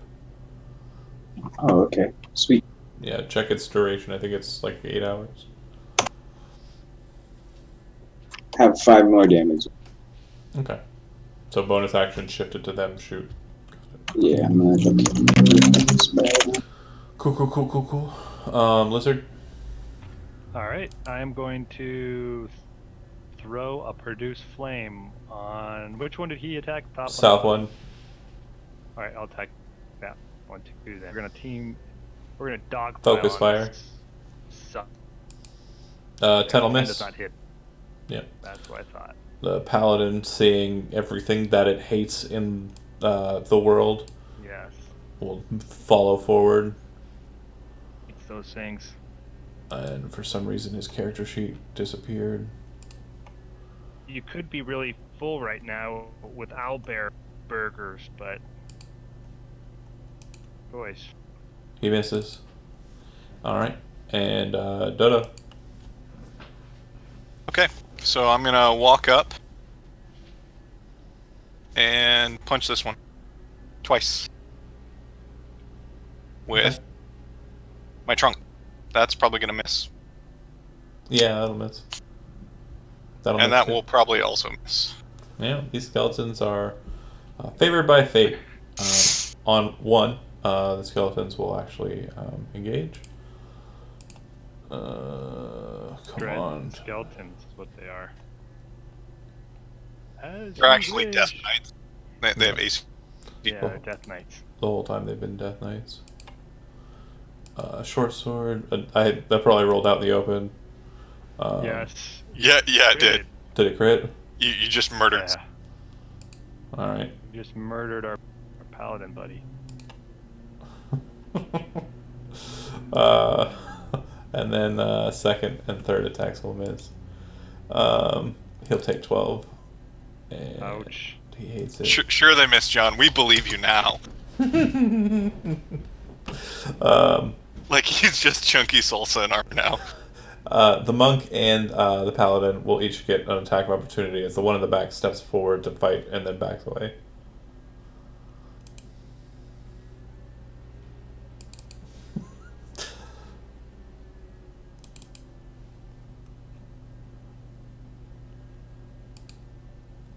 Paladin will get his hit, and then monk, you have an attack of opportunity as well. I'm just checking to see what I... Just punch it.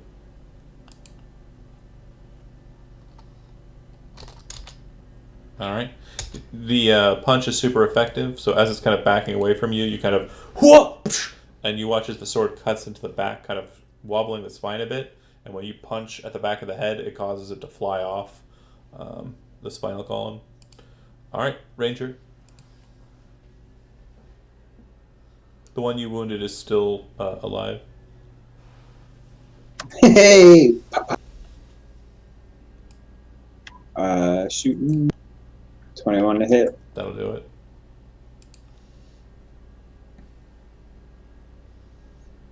It's 15 damage, 9 of which is piercing.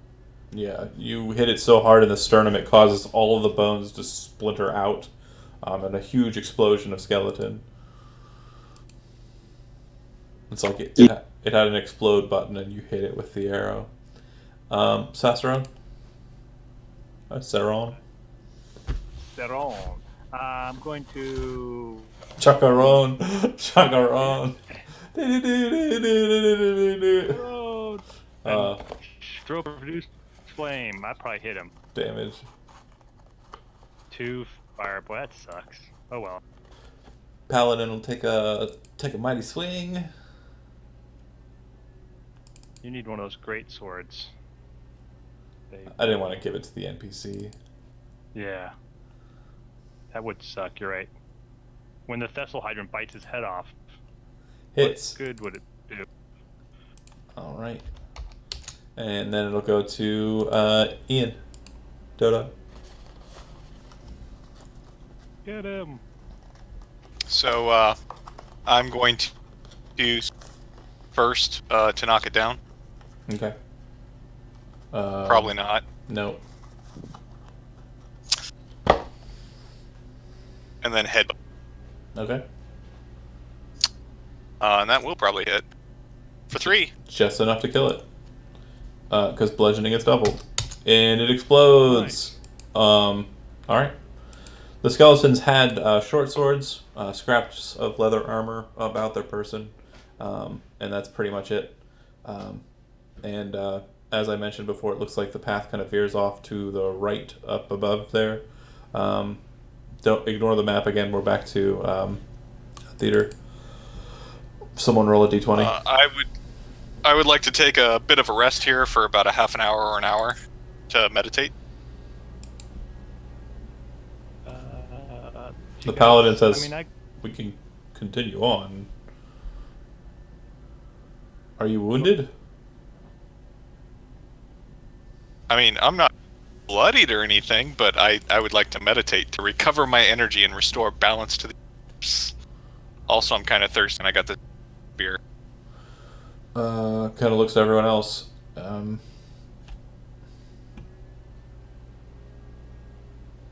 Sure.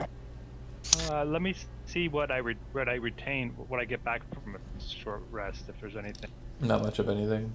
No. I just need 30 minutes to get back on my key point. It's a short rest, is an hour. I'll spend hit dice though. He needs that. Okay. Yeah, you can spend hit dice if you're taking a short rest. That's fine. I guess the paladin will do likewise.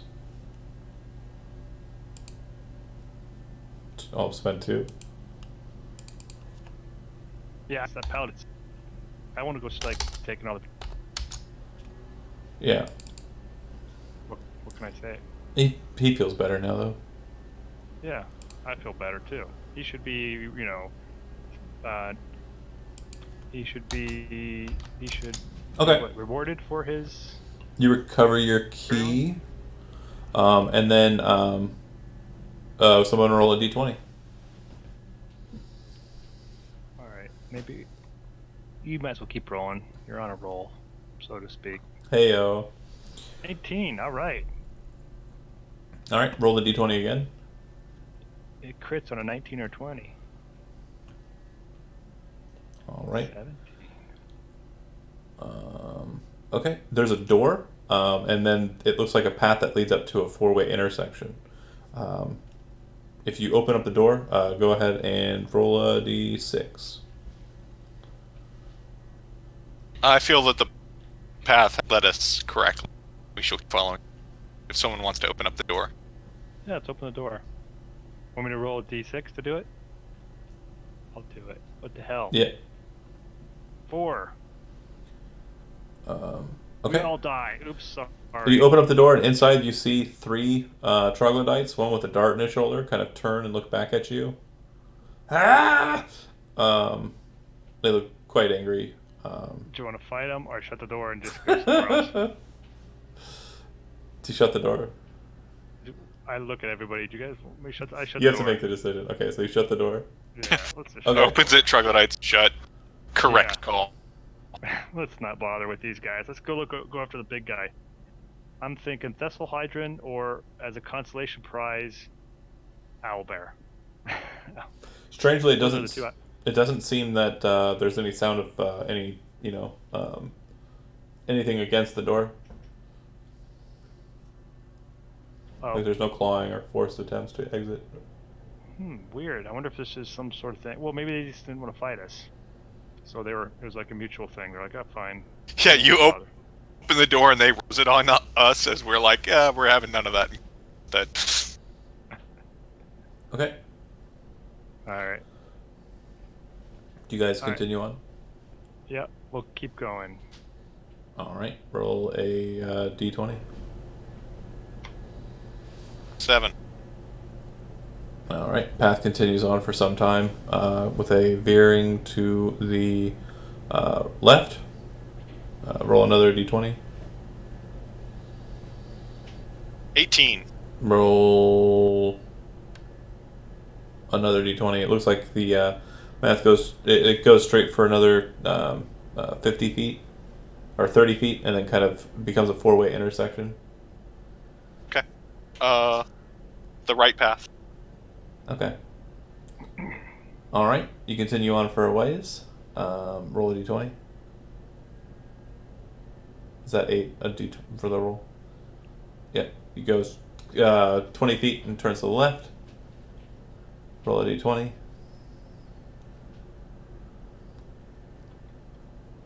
All right. Looks like it goes straight for a while. And roll a d6.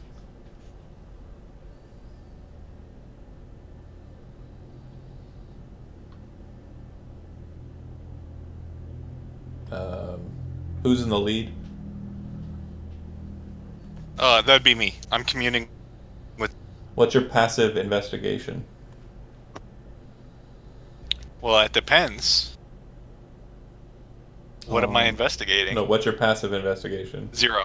Okay. Roll a dexterity saving throw. All right. Trap. You kind of step out onto a pit trap that drops out from underneath you, and you very quickly kind of roll forward away from it. It's literally just a 10-foot wide kind of drop, and you fall straight, or you would have fallen straight down, but you managed to roll to the other side of it. How far down would I have fallen? 20 feet. Ooh, Well, like if it's 10 feet or less. Okay. Oh, because you're a monk? No, because I'm 7.5 feet tall, Yeah. and you can reach up with your arm for half your height. Right. So if it's 11 feet, like I just pull myself out of the pit. Oh, That's not- okay. It would still hurt like hell, though. Oh, a little bit, yeah. But you managed to roll across before you get dropped in. I thought you were going to drop your keg and lose all your beer. That would be worse than death, wouldn't it? No, I would have fallen and curled around the.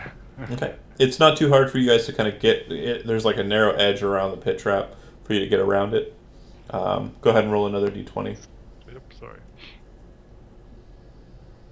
9. Path goes on for a little ways, then turns to the right. Roll a d20. What was that, John? Roll another d20.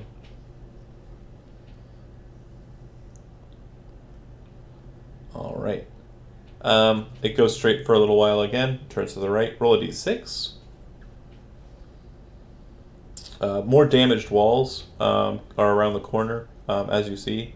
I'm assuming you're going to go through them this time instead? Yeah. All right. Roll me one more d6. All right. And this is why owlbears are waiting on the other side of the wall. So as you kind of come through this passageway, there's a long hallway that goes for a while, and up ahead you can kind of see a figure in the shadows, kind of moving about. As you approach the individual, you start to see that you can see through the individual, and they kind of turn and look to you. As you approach, they become a bit more solid, and this individual is dressed in great armor with a great helm, full plate armor, kind of looks to you and says, and kind of stops in the middle of the passageway and then settles his sword down into the stone. His sword looks familiar. Looks very similar to the sword that is currently on the back of Prime. And he looks to you and says, "At my heels you nip in this game we play, but cursed is the maze, and lost am I. So who's chasing whom? Oh, who's to say? The front is the back. Hello is goodbye."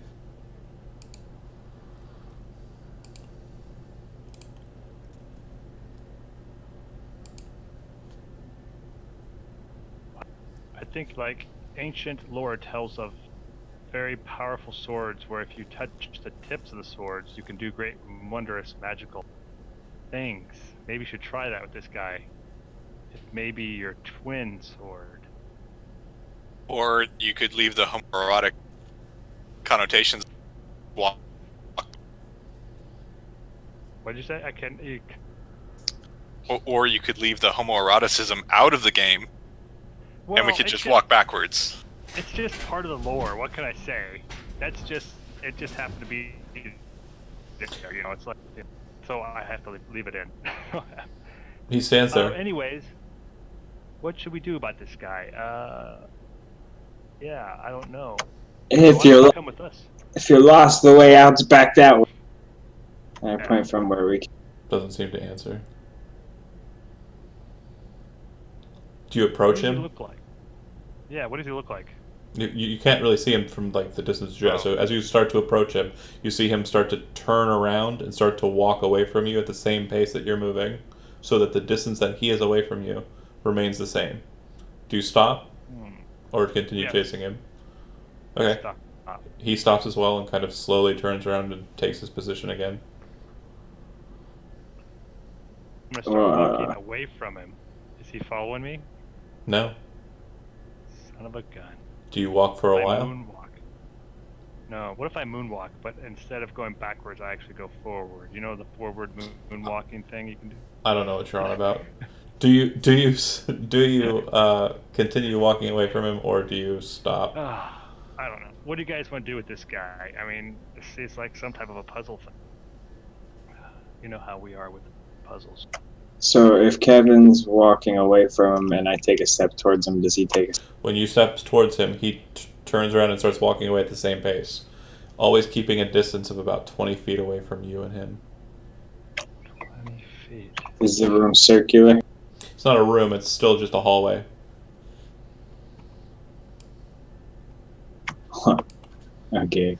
It looks like it would go further into the this labyrinth that you're in if you were to chase him. Except we just want back away from him. Okay. Just walk backward. Okay. If you guys walk back the same path, you'll notice that you see your silver coin that you've been dropping and you move towards the broken portion of the wall. Do you want to continue past that and go back towards like the room where the troglodytes were? That'd be the next like bullet point on your path. Do you want to go that way? Yes. Okay. Sure, why not? Once you get to the door seems to be slightly ajar. No troglodytes rushing through or anything though. Do you open it? Should we open it again? Yeah, let's open it again, see what's there. Inside is the knight. The He knight. looks to you and he says, "You solved my first riddle. Now you can find the missing piece to finish my collection." He points to 3 shelves above the doorway. Kind of gestures for you to come in to see them. Alright, I'll go in. The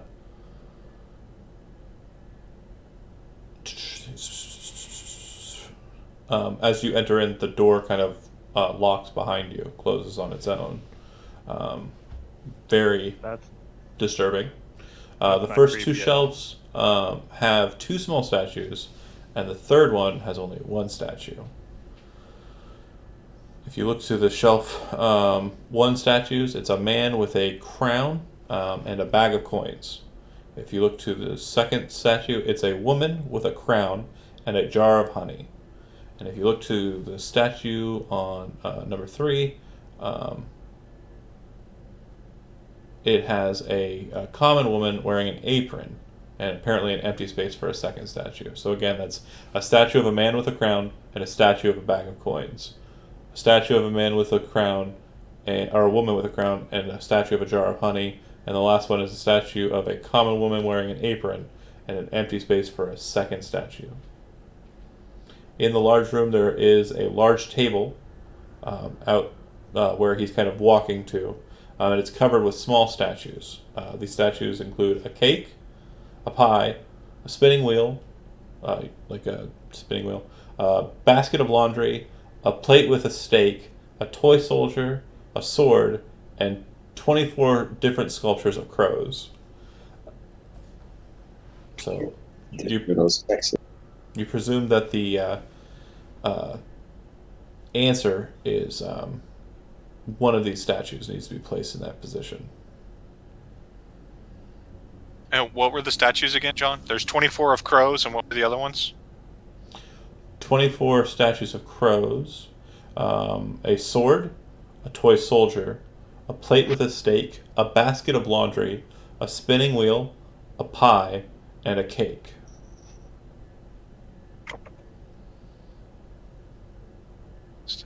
It's obviously the laundry or the cake. So you kind of look to the statues of the birds and kind of realize there's 4 and 20 blackbirds in the statues there. like if it was in a pie.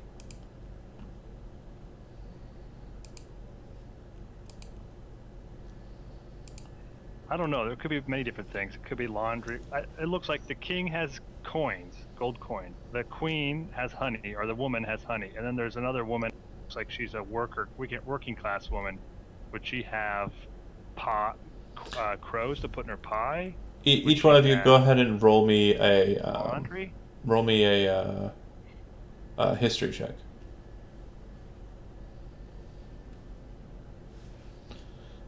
All right. You remember in your childhood Green. being raised. Green check. Yeah, I have it. This would be for Joe. Being raised as you were, that it reminds you of a nursery rhyme called "Sing a Song of Sixpence," and that's a real world nursery rhyme. So Google be damned. Let me see. I have history. I'll click it. Well, no, you didn't roll high enough. I already saw your roll.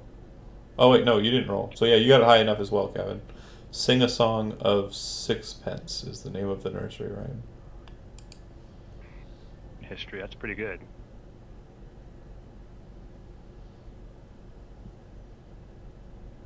You know what I think? Basket of clothes. Riddle is. Do you pick up the statue and put it there? Yeah.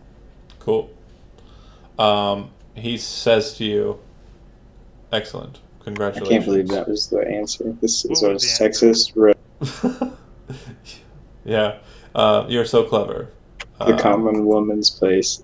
This Never mind. this place that you have entered is not our world, not the world that you came from. This is a place between. It is the Thessalhydra has found a way to push through this place into your world. It comes from a place known as the Upside Down. He then shows you how you would transfer yourself from here, this specific place, to the beyond. And breaking the edges of the wall behind him, you can see that he is allowing you to enter into a different place, this Upside Down.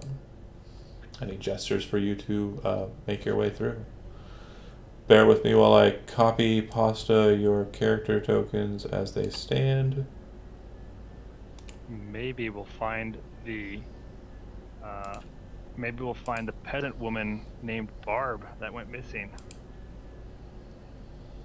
in the Upside Down. And Rip Barb. Rip Barb. Yep.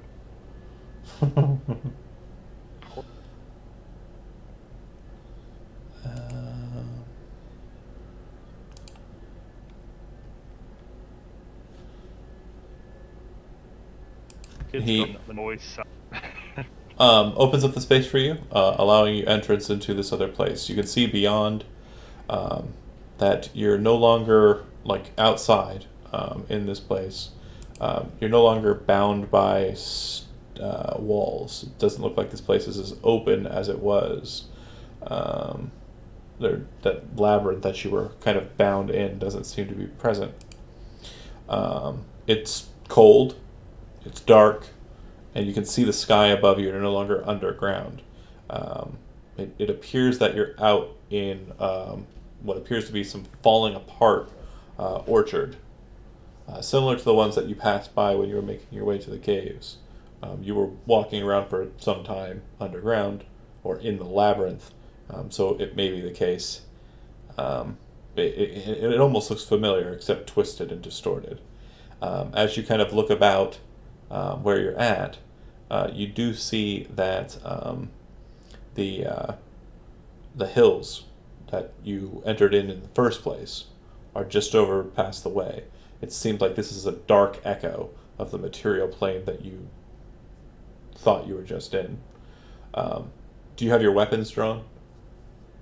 Yep. I am a weapon, John. Draw yourself. Joe, you have the greatsword or the bow drawn? Good bow. Okay. Is there any Alright. beer left? You should do. 32 gallons. That's a lot of beer. Saron, you're kind of behind Prime, and you notice that the greatsword inside of its scabbard seems to be kind of glowing inside of the scabbard. I would nudge him. I'd say, check out that great sword. I do check it out. You kind of Pull it Coming out. pull out the alive. blade. The blade's kind of solid black light now, and seems to be kind of humming with energy. Just holding it makes you feel empowered. The greatsword, while in the Upside Down, is treated as a +4 greatsword. Ooh, Okay. that's some ass-kicking stuff there.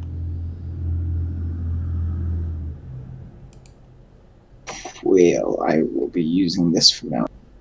Does it kind of like drawn towards some Thessalhydra? Is it like going? It's like pulling you in a direction. All right.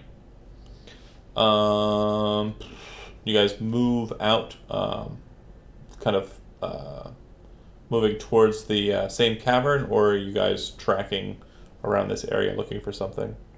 Let's look for some prints, some footprints or Thessalhydra prints Okay. in the area. All right. The prints do seem to lead you kind of in the same direction of that cave that you were in before, but now in the weird echo of it. But as you're kind of moving towards the hills and the rocky crags nearby, a blast of lightning and thunder kind of appears in front of you. Just and up on a hill near you, you see a woman appear. She is wearing, armor on one arm. She's holding a sword in her hand. She appears to be a warrior of some type, but she's also wearing a crown of nobility upon her head. When she appears, she kind of looks to you all. Strange. Call out and ask if she's all right. Traveling by lightning can't say. She says, "Oh, I'm fine. What of you?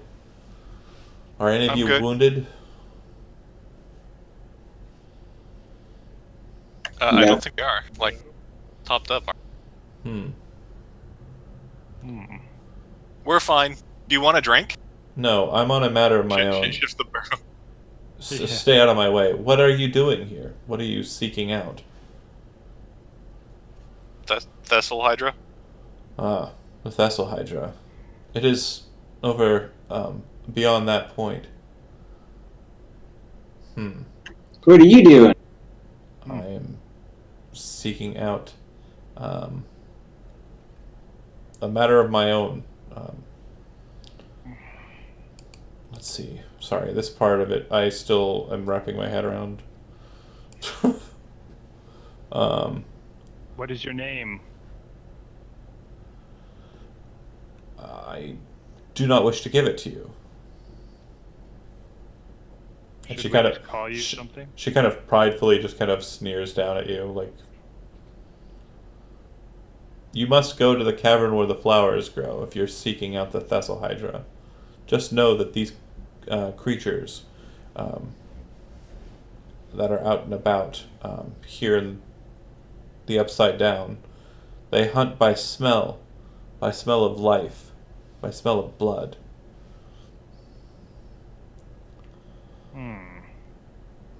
Okay, thank you for the advice. Will it be hunting us If you are already? If you are bleeding, then yes. We could draw it out then, or just look for it. Maybe we should just go look for it, as opposed to drawing it out. And the flowers outside of its cave are its gateway out into your world. If you perform a ritual there, if you use your own blood and bleed upon the flowers, they can take you back to where you came.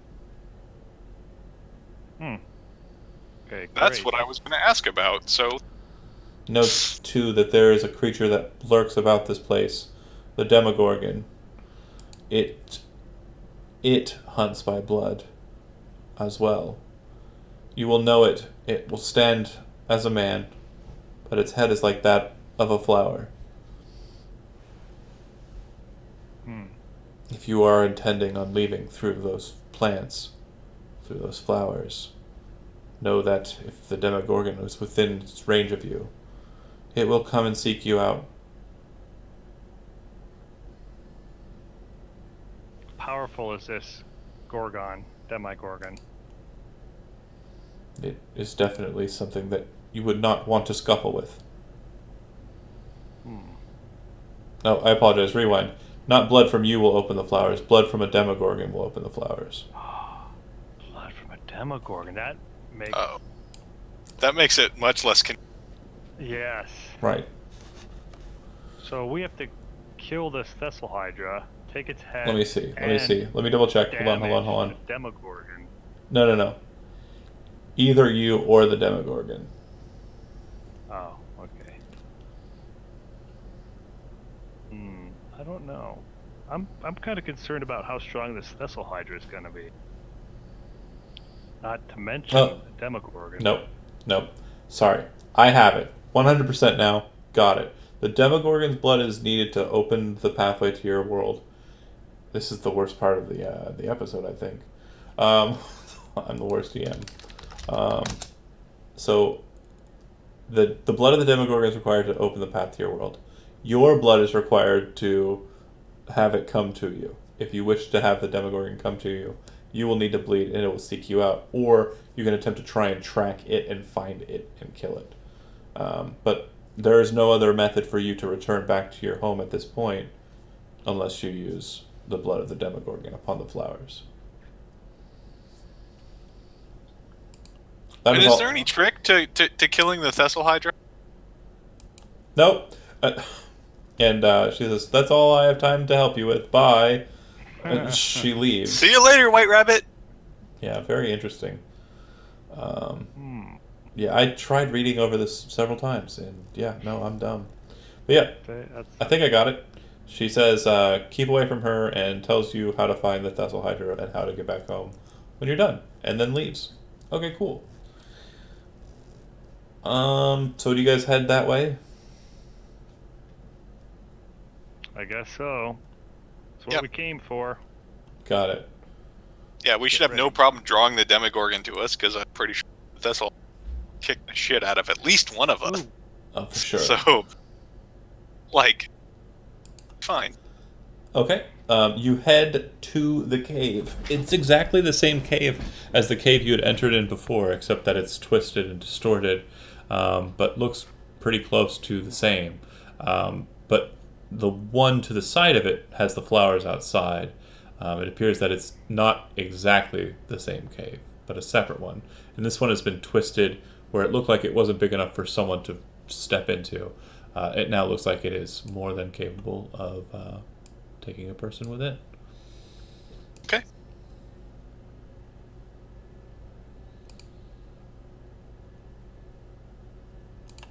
That said, you see the flowers, and you see the pathway ahead of you.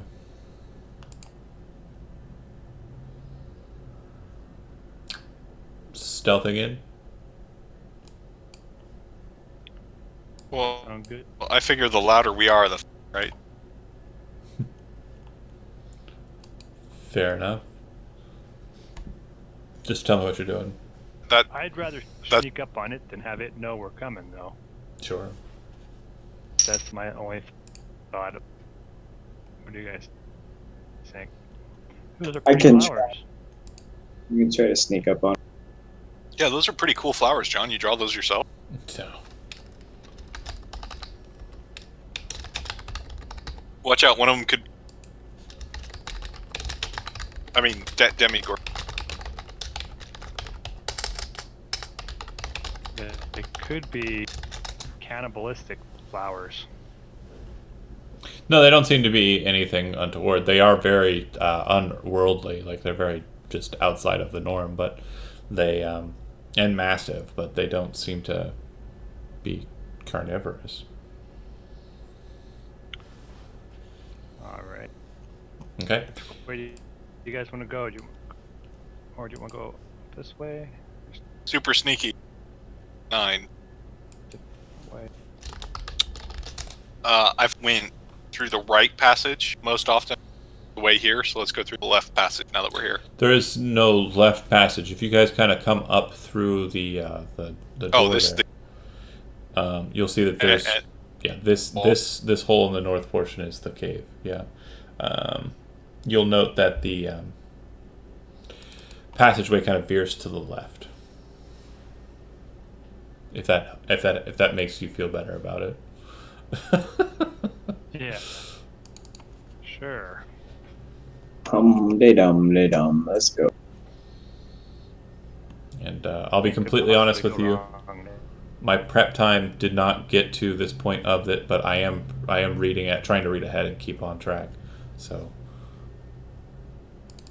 be patient with me. If the party continues, I'm thinking it says like if the party continues down the path, they hit a trap. So up ahead, it looks like there is a passageway that veers to the right, but then it also looks like there's a small passageway to the left as well.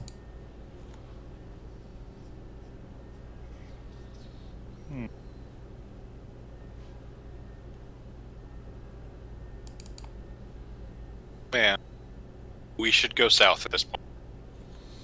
Looking inside, it looks like the room to the south is filled with spider webs. Very massive spider webs, thick spider webs. Nope. Nope. Nope. Nope. And Nope. Nope. Not good. the ranger, make a wisdom perception check. Come on, Ranger. The room actually kind of goes up through the ceiling. It's kind of like a funnel that goes up into the hill that you're in.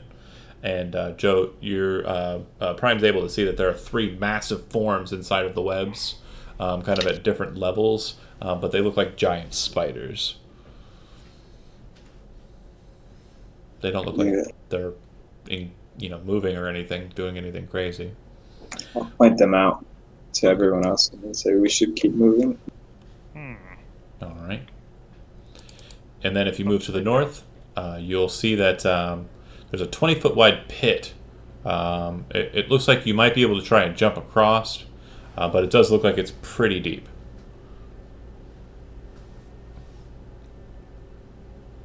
At least 30 feet. Yeah. I can make the jump easily. Everyone else might have trouble. You'll need to make an athletics check to try and jump it. If you get a running start. And You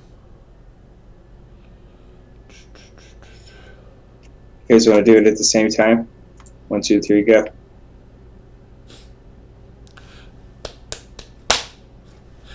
do it. Wait, spending a key point and running across and jumping, and that's bad. Boy. Okay. It's like my long jump at that point would be like upwards of a lot. Yeah, no, it's not about that. It's just an athletics check. So I trip on my run up. Yeah. And fall. And you didn't have a rope tied to you or anything, so you just fall right in. Oh man, I can slow. Oh, can you? No, that's level 4. Okay. You kind of slam into the wall on the opposite side and then fall another 20 or so feet. And you take 19 points of bludgeoning damage. It feels like Okay, I'm good. ground that you hit at the bottom is very craggy and kind of broken up, which it's not spikes or anything. It definitely added to the pain. What you also note though is once you're down here is the face is pretty sheer. You don't think you're going to be able to climb up it without some assistance. Let's seeing the situation go. You see Michael go. If you're going to attempt that, he pulls out a rope and kind of deposits it onto the ground, securely ties it across his chest, kind of walks over to the wall and kind of braces himself and says, "Tie yourself off and make a jump for it," to Prime. Yeah, yeah. And then I'll kind of wink at him and then turn around and jump without. The rope. All right, you go smashing into the same wall. You go falling down. Roll a d100. Don't land on me. I won't survive. Don't land on the beer. You won't survive. 53 on the 100. You do not smash into the Loxodon monk on the bottom there. You both kind of are laying there. The Loxodon getting up, but now deposited there as a half orc. And Joe, you take 14 points of bludgeoning damage as you hit the ground.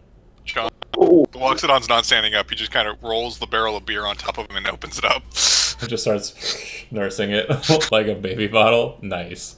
All right. Half-orc glance next to him. He's all like, So this is us now. This is where we live. This is our home now. Is Barb down there? Michael kind of pull. You do see a dead Barb laying in the ground. Sure, why not? Yeah, this is where she'd be. where You kind of pull You see Michael kind of pulling the rope up, Kevin, and kind of putting it back into his bag and says, "You're not going to try and jump it, are you?" Well, I don't know.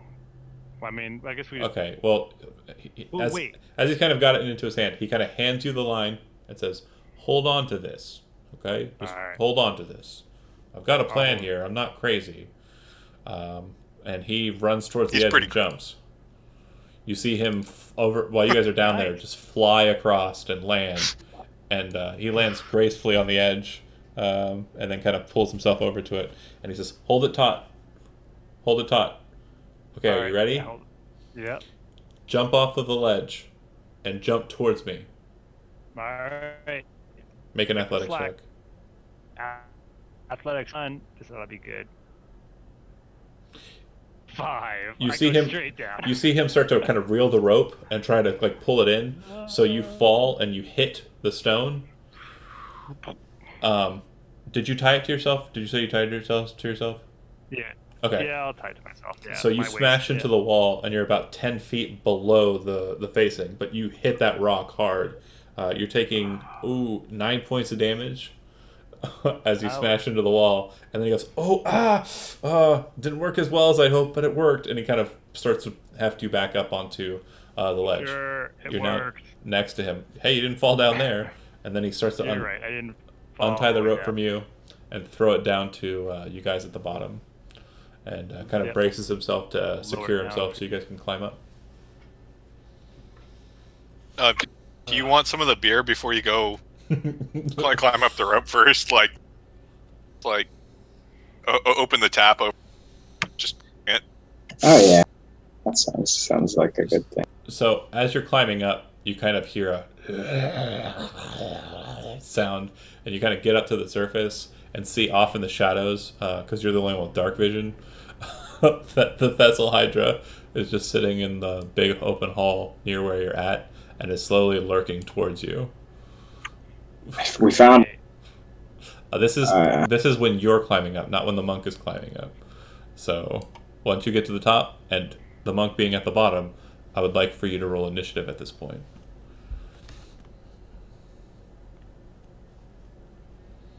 Oh man, does he have enough strength to support my weight as I climb? We'll see. You haven't started yet. That'll happen during the initiative roll. Oh man, this could be super bad. This could be a good fight. I could spend the whole fight down in the pit. This could be bad. Oh, hold on a second. If you roll initiative, I apologize. I need to clear the board. Hold on. Okay, go ahead and roll initiative again, but use your first number. Just input it in there. Oh, that was wrong. That was the paladin. That's fine. I'll stay with that.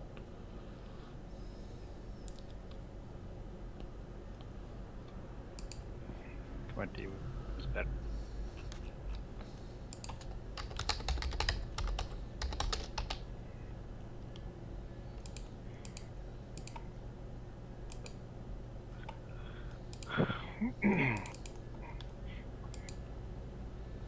My computer is lagging so bad.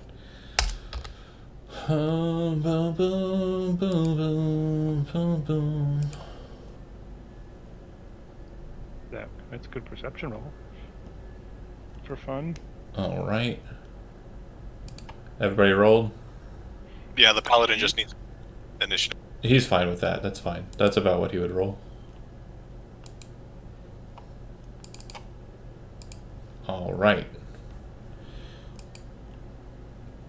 Now I just need to reorder everything, and it's good to go. Okay, so Kevin, let me explain the situation one more time so you are aware of what is happening. You jumped across, you landed, he dropped his rope down to help the people up, and basically as the half-orc ranger made its way to the top, the Thessalhydra has basically come into view of the paladin's lantern light. And you can see it now. And the half-orc could see it as it was approaching. And that's when we rolled initiative. It looks like it is basically kind of ready to pounce. Is the best way to describe what it's looking like. That said, it is your initiative. The monk is still at the bottom, and the paladin is still bracing to ready the rope so you can help the monk climb up. Yeah. I can't actually see it. Is it too far away? No, you should be able to see it. It's in the dim light. You see the little edge of it there? Here, hold on. Let me ping it. I can if I move over a little bit. Yeah. All right. That's a Thessalhydra. All right. How far away is that from me currently? 5, 10, 15, 20, 25 feet. All right. I know what I'm going to do. I'm not waiting for this thing feeling. Well, real quick to describe what it looks like. You see the 8 heads, the big mouth in the center. It looks like it's just a flurry of maws and teeth. And it looks like each of the mouths is kind of dripping with like greenish liquid, and the big mouth is also kind of like just oozing this greenish saliva. It looks like the back of it, there's a large tail, and the tail has a pincer on it as well. Yeah, it doesn't look like it has any eyes at all. And yeah. All right. What would you like to do? All right. Within 120 feet, I am going to cast a moonbeam, which is a 5-foot radius, 40-foot high beam of moonlight on this creature. Okay. Hopefully damaging it. All right. Go ahead and click the spell. Should drop it on the board. Yeah. And then it's 5 foot wide, you said? Just Or 5 foot radius? It's 5-foot radius. Okay. Yeah, so I'll put it like kind of right toward the front of it. Hold on a second. Moonbeam. It has a DC 13 save. Let's see what I can read. Wisdom it out loud save, to you. right? Yeah. Okay. So how Moonbeam works is it at the start of my turn, if I'm in the area, I take the damage. If I don't save, and half if I do. I know how it works. Yeah. Yeah. All right. I'm just right now. I'm trying to find a spell token. Oh, template. Yeah, token. Let's go with this. This looks cool. Okay. Cool. I'm waiting for the lag. It says unsafe because it's wisdom save is probably worse for it. It was a wisdom save, you said? Con save. Oh, okay. Well, that's no good for you. I know because it probably has a hell of a con. All right, Kevin. You should be able to control that token now. Go ahead and move it to the exact location you want it in. Oh yeah, sweet. All right, let's put it right. Okay, cool. All right. And then do you have any movement? Yeah, I'm gonna move 5, 10, 15, 20. Wait, maybe I'll go this way. Actually, 5, 10, 15, 20. Kind of hide in that rubble. Okay. Actually, I'm even gonna be close to that thing. It's gonna be nasty. It's gonna kick our asses. All right. Ranger, you are at the top. You have made your way up. You do not have any weapons drawn. Yeah, it's an action for this game, not a bonus action to drink your potion. Ooh. I'm very brave. Hurry and pull the Loxodon up, and I'll pull out the great sword and step forward. Okay. And I would like to ready in action to attack it when it comes forward. Okay. All right. It'll go to the monk. The rope is braced, but it doesn't look like the what's your dexterity modifier, actually? Also, Hunter's Mark. Sorry. Okay. What was it? 1. You're beating the paladin. So you would be going before the paladin. If you want to wait for the paladin to go first, he can use his action to ready to help you up. But he's braced, but you won't be getting advantage for the rope pull. Yeah, I'll ready my action. Take my action. Yeah. Okay. So go ahead and make an athletics check, and I presume your action is actually the dash action to try and climb as quickly as possible. Yes? Yes. Okay. And he is using his action to aid you, so you have advantage on your athletics check. You Okay. can move a total of twice your speed, which I think your speed is 35, right? 40. Okay. Monk, fast movement. So you are up at the top in 30, and you have 10 feet of movement once you get to the top. And I'll actually be here because my next is going to be to grab the bottle and. Okay. And he still has movement because you basically interrupted his turn with your ready Right. action. So he is not going to allow his friend to be standing alone against this horrible menace. He kind of steps to you bravely, looking to the sword, prepared to meet this terror head on. All right, Constitution saving throw versus Moonbeam. If you would do me a favor and cast Moonbeam. Oh, you already did. It's 9 damage for this one, so we'll go with that. Yeah, 9 for this one, right? He succeeds on his saving throw, so he takes half. So -4. And then he darts forward into the fray. Go ahead and take your ready to action.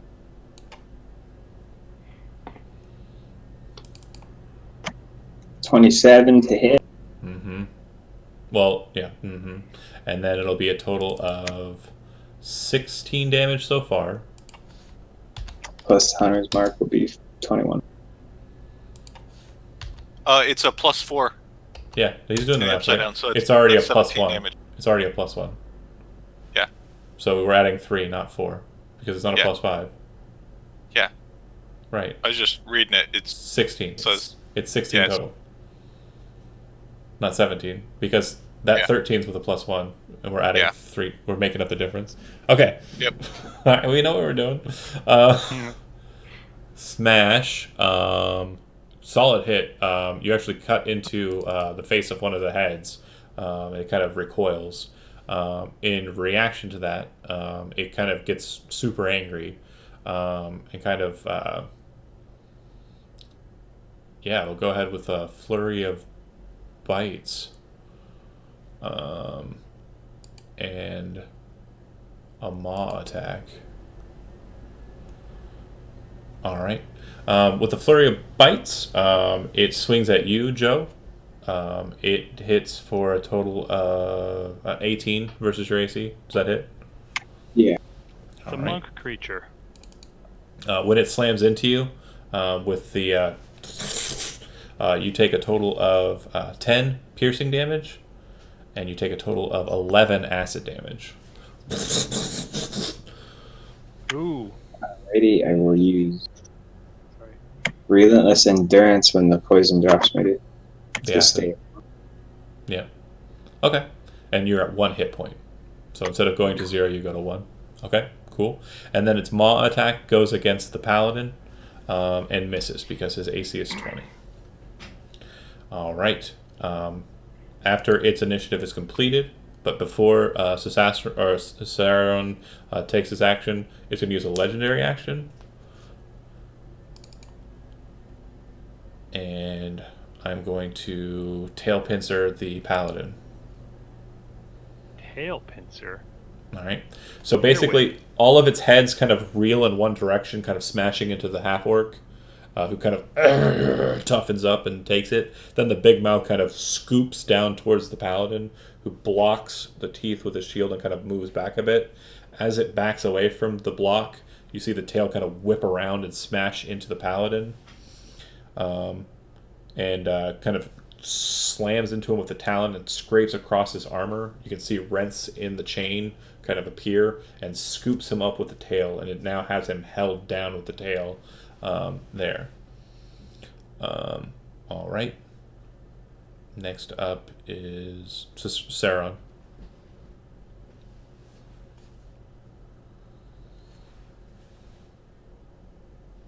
That's you, Kevin. Yep. I have a question. Yeah. Is the moonbeam still going to hit it next turn? Because it looks like it's touching it barely. Yeah, he's still in the...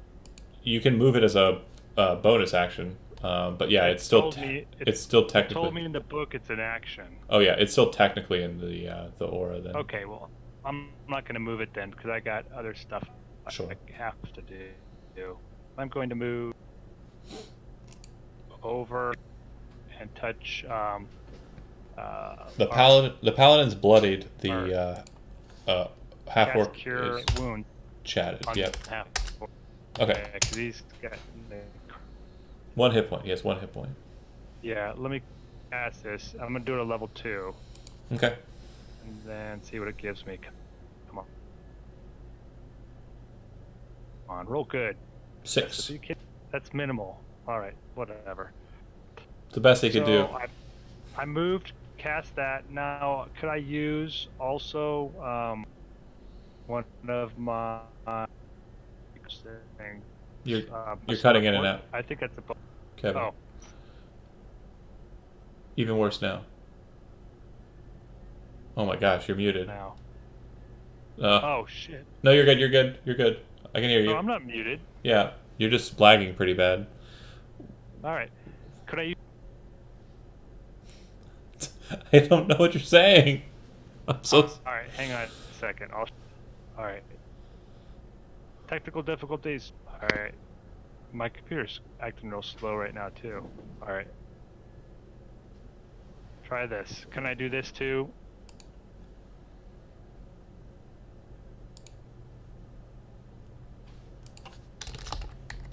So I could only give him one of those. You can use at that. My level. You can use that. I'll give him one of them. Okay. To Joe? That's a so it's a D6. Let me roll for you. If I roll a frickin' 1, I'm gonna kick somebody's butt. No, 4. It's better than none. Don't get bit or attacked again. That's all.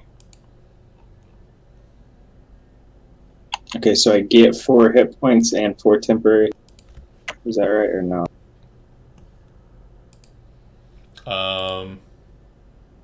For Summer Bomb, it's 1d6. The target gains a number of hit points equal to the total of the roll, plus 1 temporary hit point per die spent. So you'll gain 1 temporary hit point because he's only spending 1 die. Right. All right. I can only spend up to half my level, which is 1 at a time. Right. So yeah, you'll gain 4 plus 1 temporary. Sweet, thank you. No, hopefully it keeps you up for a little bit. High hopes. All right. It hit me for 20-something damage last. Let's see. So that was that's it for the Druid. Then it goes to the Ranger. Brian. Just swinging. Okay.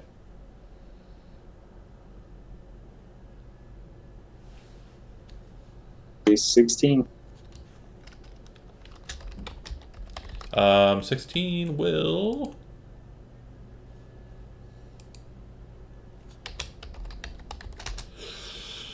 hit. Alrighty. So 15 damage.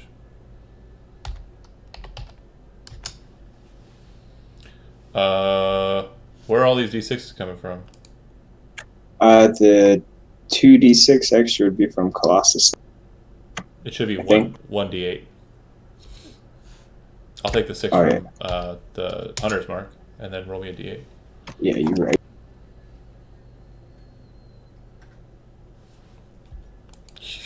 Nice. All right. You kind of drop low from all the beating. You feel the energy from behind you from the Druid. You kind of spin around with the sword and bring it in. You watch as one of the heads gets cut clean off. It kind of falls to the ground, and its whole attention kind of changes from holding on to the paladin. It's still holding him, but it's now focused. Its face, its maw towards you. As a bonus action, it's going to relinquish, or not a bonus, a legendary action, it's going to relinquish the grapple on the paladin and then swing the tail at you.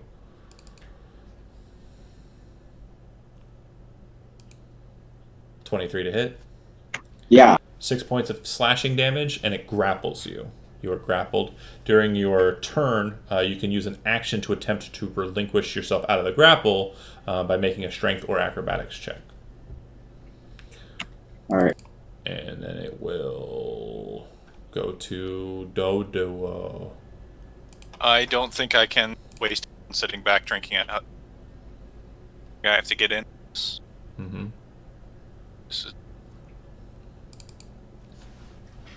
I'm gonna walk up to it. Okay. And flurry of blows. Go nuts. And is gonna try to, or my first attack action will be to knock it to the ground. Okay.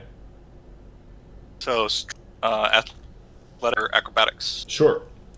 It's Got a immune to 21. the prone condition. What? Wait, no, it's not. It's immune to a Shit. bunch of fucking conditions. That is really high, though. Let me go ahead and check. Let me see. 21, you said? Yep. 24. A bit. Yeah, it's really beefy. And Alright. then You said flurry of blows? headbutt and Okay. I believe the headbutt misses. Karate kick it. Yeah, karate kick works for sure. You kind of like shove into its belly. The heads are kind of focused on the half orc, and then you kind of try to headbutt it in the chest. It doesn't do much. And then you spin around and kick one of the heads. All right. The paladin will attempt to smite this mofo. Swing and a miss. All right, he's done. It goes to the Thessalhydra, who is going to Eat him some half orc. He's got the half orc grappled, that's for sure. But I'm going to go ahead and use my recharge ability. The middle throat or mouth kind of closes, and then when it expands open, you see kind of like a bubble of green kind of appear, and then lob out and explode in the center of the group here, kind of like right there in the middle. Each one of you needs to make a dexterity saving throw, and I believe, let me double check the grappled condition. Oh god, I'm done. I'm done. Grappled.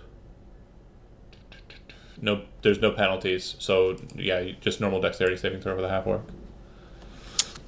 Okay, success and failure, failure. All right. From the moonbeam.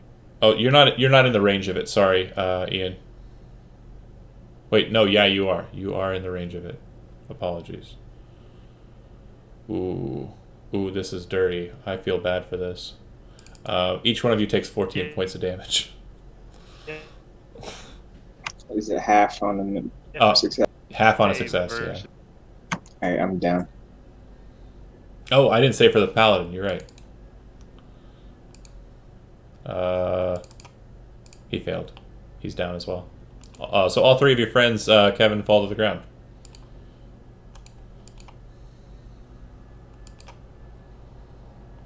All right. And speaking of Kevin, it's your initiative. Take your turn. Oh wait, I'm gonna try my best. I'm trying to murder you right now. So I'm gonna use my legendary action to tail pincer you. That's a miss. 14, or 13. He still has the half orc grappled. Oh, true. You have to, yeah, I can't let. Free action. You're right. Well, I'll hold on to the ground. I want the half orc. I want to eat that. How much should I take with that dex save? You should have taken 7. a total of 7. Okay, 7. Thanks. Oh no, you failed. No, sorry, you're I failed. 14. Oh, you failed it. 14. So you should be at 4 remaining, I think. I'm at 4 hit points. Yep. Yep. Not too good. The half orc seems to be the one that's doing the most damage. He's also next on the initiative. Did it take half damage for radiant damage for the Oh. moonbeam? Oh yeah, had to. It's had. I needed to make my save on that. Hold on. Oh, if you save, you'll take 9. I rolled a natural 1. What's the damage? Roll 19. it. Roll it again. 19. I already rolled it. Oh. There, 19. Yeah, 19. Oh, Shitload of damage, almost max. Shit, this thing's almost dead. I mean, But after you knocked me down to 4 hit points, I have to roll for concentration to see if I keep it for next round. yeah. You do. And I do. Yep. All right, so it's your initiative. Are you going to heal or last-ditch effort try and kill it? I think I'm gonna heal. Boy. The half-orc's been doing pretty good against the thing. Yeah, I think I'm gonna heal the half orc again. Okay. I can only cast a level. I'll do both things. I'll do a couple things.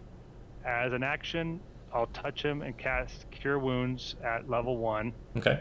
Throw And it. to give him a couple hit points back. Yep. Let's see here, which ends up being 8 hit points. Awesome. Okay. That was a good one. And then as Bonus bonus action. action, Bomb of I the will Summer Court. cast Summer Court, which is a D6, which is So you got D6? on the monk or on No, that's a D4. On the monk I'm or gonna the keep paladin? I'll keep doing the paladin. Okay. I rolled the wrong dice. It's a 3. Okay, so he has 3 hit points and 1 temporary. Okay. Could I do a movement at this point? Or Yeah. can it reach me? Yeah, you can move. It doesn't have threatening reach. Alright, I'm going to move the hell out of there then. I'm going to go 5, 10, 15, 20, 25. That way, it won't do some sort of multiple blow attack and hit me with a thing, you know? Yep. All right. Ranger, you're up. You are still And grappled, but you can still fight. the paladin's up as well. He's not standing yet, but he is alive, yes. I'm gonna swing. Go nuts. All right. Swing away. And then your mark is gone because you've been unconscious. But Colossal Slayer is still present, so all right. 18. How do you want to do it? I want to sever the tail that's grappling. Just cut it in half. All right. You cut the tail off and kind of spiral into the creature, kind of slamming into the side of its mouth and kind of cleave into its biggest mouth. When you do, you also feel that the back behind it kind of splits as well, and you presume that the real brain of the creature was kind of in that back cavity. You slam into it and then kind of drag the blade through. The top 4 heads kind of fall down on top of the other 4 heads as the whole body kind of just deflates there in front of you. This is a hell of a sword. It's pretty cool. All right. Yeah. Sweet. Well, the deed is done. I'll start cutting his heads off and loading up the bag. Sounds good. I'm going to produce flame on the sucker to make sure it doesn't grow its heads back. Now, quick note, and this is an important note for you guys here. The upside down as a plane is very different than the material plane. You cannot regain hit points for long rests or short rests while you're here. Magical healing is still fine, but you cannot spend hit dice and you cannot complete a long rest to regain hit points. Does not sound good. So if you're wanting to recover anything at this point, healing-wise, it needs to be done magically or by the potions in your pockets. How bad is The paladin will Our quaff his own. how bad is Dodo doing? How many hit points do you have? I'm currently at 0, and I just made my first death saving. Oh, okay. I'm gonna cast I a just spell on you. failed my Cast saving. Balm of the Summer Court to D6 so that you'll get some hit points. Hang on a sec. Dum. Where's that? There it is. Balm of the Summer Court. Bloop. And then it's a D6. Let me roll that for you. D6. 5. Not so bad. And 1 temporary hit point. And 1 temp. And I'm gonna cast Cure Wounds on myself too, just to help Okay. out. I think I have 2 spells left. I'll use one of them. Level 1s. All right. The Fine. paladin That's good. will take a look at what his possibilities here. I know I've got some spells. And I do have devotion, so I have cure wounds. Who needs the most healing here? How are you? If you're over half, Dodo. I'm not going to talk to you yet. Dodo, what are you at?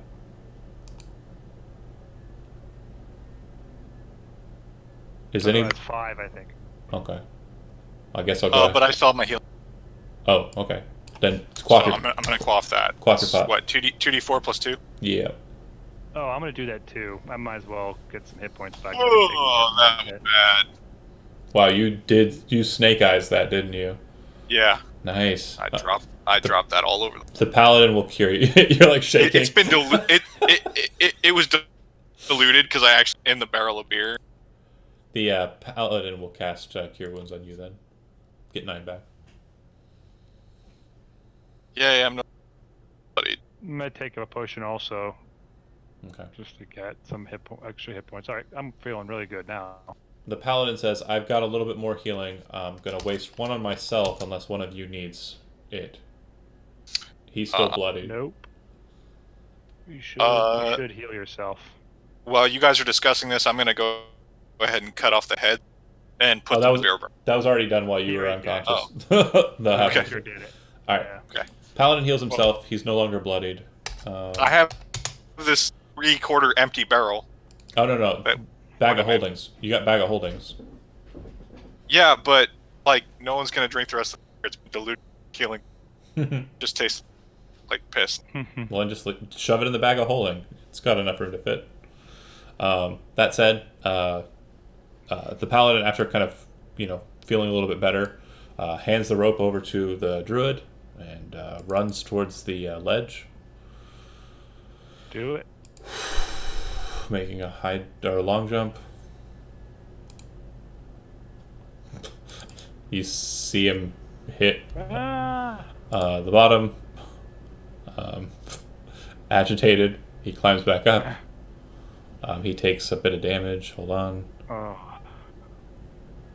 He takes 9 points of damage. This isn't good. Everybody jump, and at last I'm gonna shift into something and crawl over. He's like, maybe there's a different way out, or should we just? Yeah. Do you want to climb over?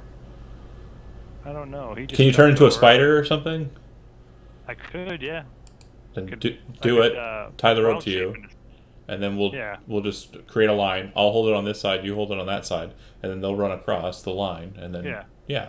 And then I'll walk across. Spiders are vermin. I need some fall Well, damage. giant spider. What'd you say? it's still a vermin. I need some fall damage. Did I you try? rolled a No. 9. Okay. No, you're not gonna jump over. He are just tried. I don't want to retcon it. you? Oh shit.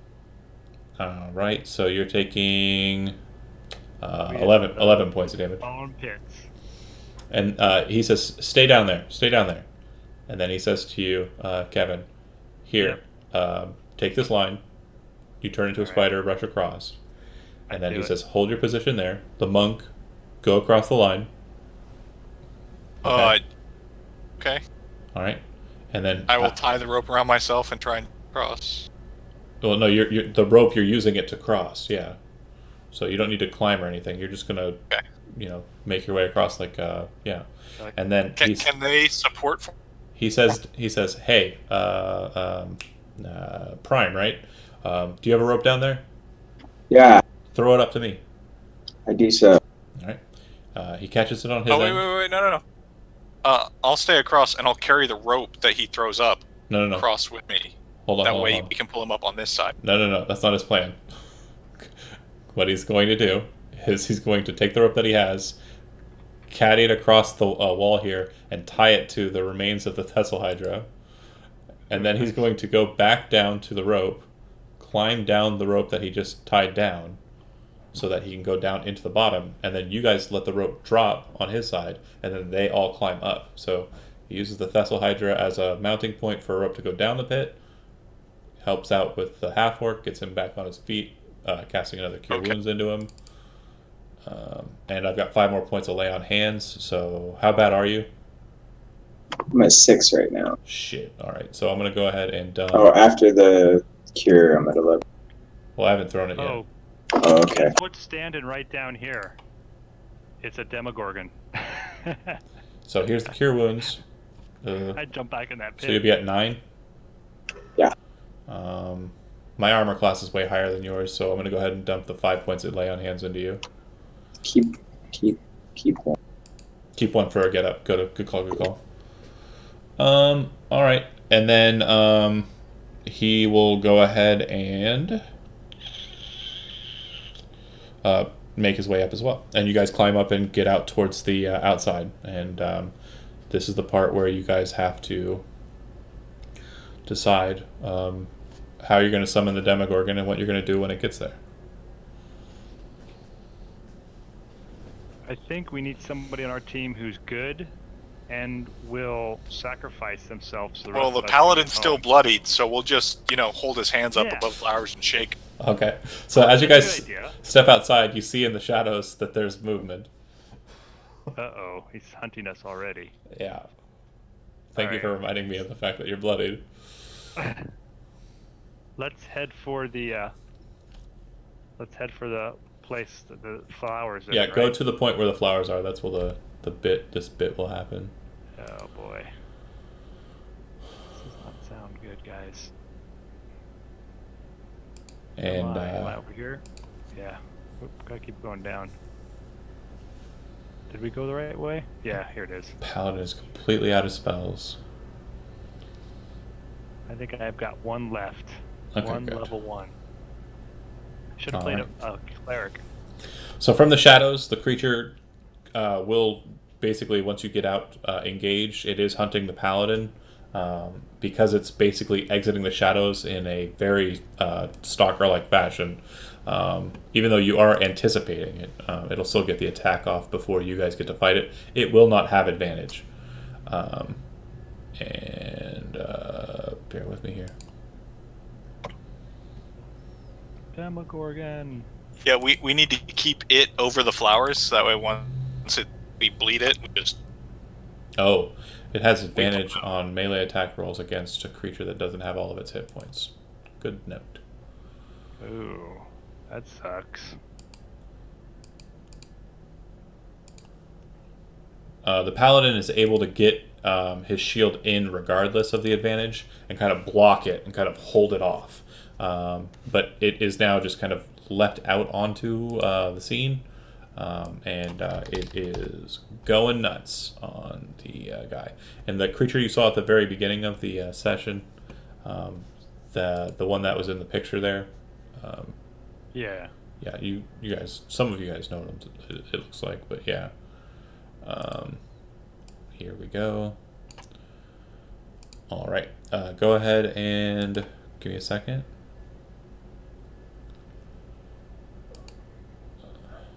Chief Hopper! What'd you say, Chief Hopper? Yeah, where you at, doghouse? Kind of hopping out onto the flowers and attacking the paladin, swinging and swinging. Go ahead and roll initiative. Chief Hopper would be the one.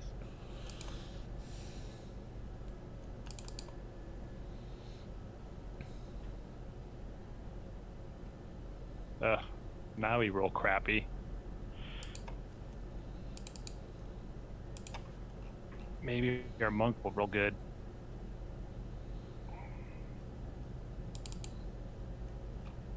Nope, he's got a hangover. Well, yeah, I mean, did you see the size of that pit? Anyone hang over it. It's true. Anybody would. Yeah. All right. Big ass pit. So the paladin looks like he's going first.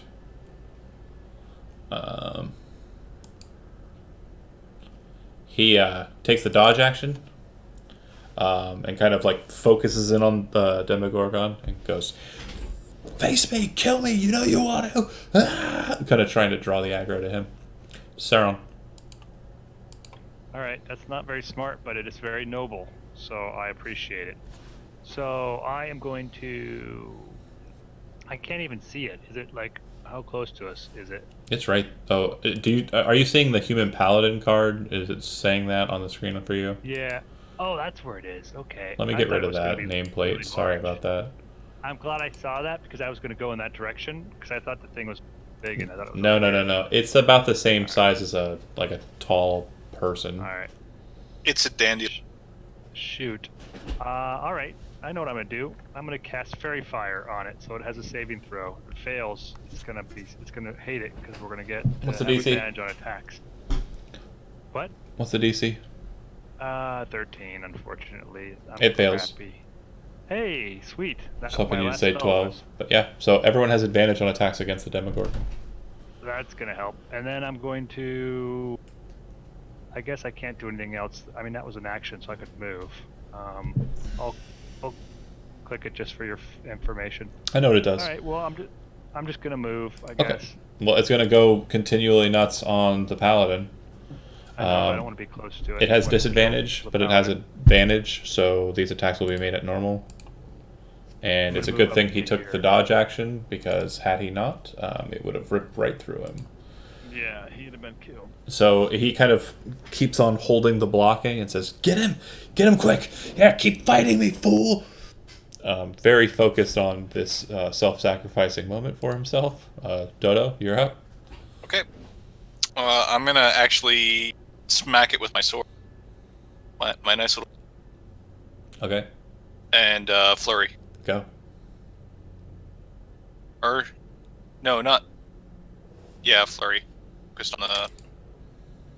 7, I assume miss. Mm-hmm. A 12. Mm-hmm. Misses. And a 20. And 20 will hit. 4 bludgeoning. All right. Ranger. Great sword. Yep. 20 something. 23. And it has not taken damage yet. Correct. Well, no, it just took 4. So it has taken damage. So it'll be 11. Yeah. All right. It starts to bleed all over the flowers. A little bit. Looks like a little bit more might be required, but yeah. Half-orc ranger is done. Goes back up to the paladin. Looking at the situation and reading it, he will take the dodge action again. Because it still seems to be kind of focused in on him. Go ahead, Kevin. All right, I'm going to move back into the flowers, hoping that we get teleported out of there. And I'm going to cast Produce Flame and try to burn it a little bit, maybe. Okay. We'll see. I think I clicked it. Yeah, that worked. Go ahead and click the damage. Holy shit. That was a crit hit. Man, not too much on the 5 damage, though. point. All right. Still, it burns. Yeah. Turns out the flowers are made of explodium and we all die in a... Explodium. Exactly. Oh no! I didn't see that coming. Okay, so seeing the threat presented to it by the ranger, it kind of offhand swings with its claw, and then kind of swings in with its claw at the paladin and bites at him as well. So the offhand swing against the ranger hits at 22 and deals 10 points of damage, and then the claw against the paladin. Ooh, luckily that wasn't an advantage. It's just a regular hit, and the bite will miss. The paladin, the paladin buckles to his knee upon the slash, and then you kind of look at his face as his shield kind of lowers down, and the bite kind of hits his armor but doesn't like bite into him, but you can see that the consciousness has already fleeted from his eyes before that matter, and he falls to the ground, dying. So he's currently in the dying condition. Dodo, you're up. Okay, again, flurry. Mm-hmm. Short sword first. Mm-hmm. Hit. Bit. 2. God. Dice do not like me. Kick and karate chop. Kick should hit for another 3 damage. Okay. Yeah, it doesn't seem to be too terribly disturbed by your flurrying, but definitely is annoyed at the half-orc. Yeah, plus I'm bloody. Oh yeah, his attention's going to slowly turn. And you got your I'll kick-ass use sword. my last spell slot to cure wounds on the paladin. Okay. He gets back up. It's my turn. On his turn, he will stand, and the attention of the Demogorgon has shifted to you after the paladin was lifeless for a moment. The paladin will then kind of spin his blade about from a less defensive stance and make an attack. He hits for 10 points. Damn. He kind of uses the sword as a crutch to kind of get up for a moment and then like just bats it down into it. Yeah, little cat. Little big cat. All right. That was his initiative. It is your up, Kevin. It looks like it's focused in on Prime. You're gonna throw the flame. Produce flame. All right, hits for 3. Only 3 fire, but it's a little. And the Demogorgon will go. So basically, same. Has it bled enough on the flowers? It's bled a lot on the flowers, but the flowers haven't changed yet. It's a ritual Oh, man. that has to I be. guess I have to do a ritual. Maybe I could do that next It time. kind of has to like take time to settle. It doesn't just automatically door. But the Demogorgon is going to perform the same itinerary, except it's changing its focus. So bite and claw against the ranger, and swing offhanded against the paladin. So swing first, claw, miss, and then oh no, hit. Yeah, because it doesn't have all of its hit points. Oh shit. Ah, shit. So 4 points of damage. So he is still standing. That is pathetic. And then bite and claw against the ranger. 2 10s won't do it for the claw, and then the bite. 13 misses as well. That's no good. That is no good. Fortune's favoring the crap out of you. Dodo. No flurry, martial arts. That damage is weird. It spikes so weird. I'm gonna assume an 11 doesn't hit. An 18 for an 3. 18 hits for 3. Okay. All right. It is starting to bleed quite a bit more. It's been bloody for a little while here. All right, Ranger, you're up. Bring it in. Nice. 14 points of damage plus colossal. 18. So, in the classic tradition of the group we have here, and just the most hilarious thing has ever happened for me, and that's great.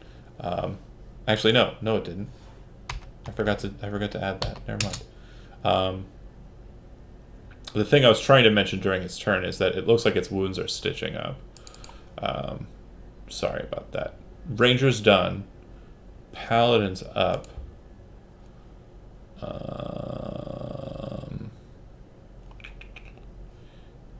Oh no, it took fire damage. No. The funniest thing in the world did happen. Yeah. That's great. Yeah, I've been trying to do a little fire damage each turn. Alright, so the Paladin will go up and make his attack. Miss. Wait, 18 hits, doesn't it? Oh, 18. Advantage. Right. Fairy Fire. Fairy See, that Fairy Fire is the best low-level spell there is. It's Yeah, a great but- spell. Gosh, this feels bad now.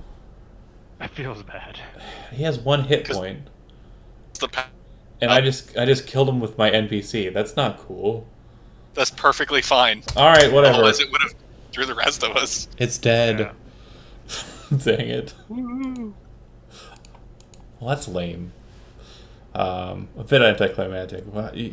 18 points out of 19 damage that it had remaining, and I was like, did he regenerate? No, because he took fire damage. So he took fire damage, he's dead. And then after a fashion, you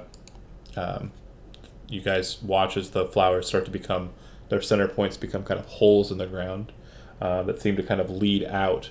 And when you go into the holes, you're climbing up out of the ground right outside the cave that you were at before.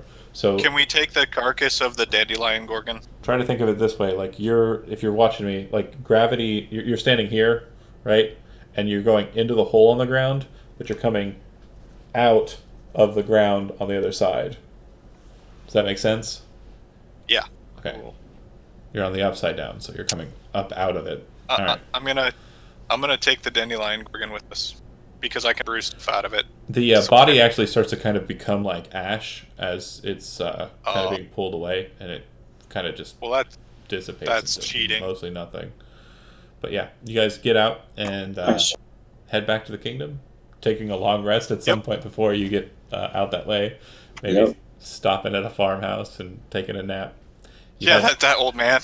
You head back to the king, and the king rewards you with your 100 gold coins for the heads of the Thessalhydra and the renown of heroes in his kingdom, or in his land.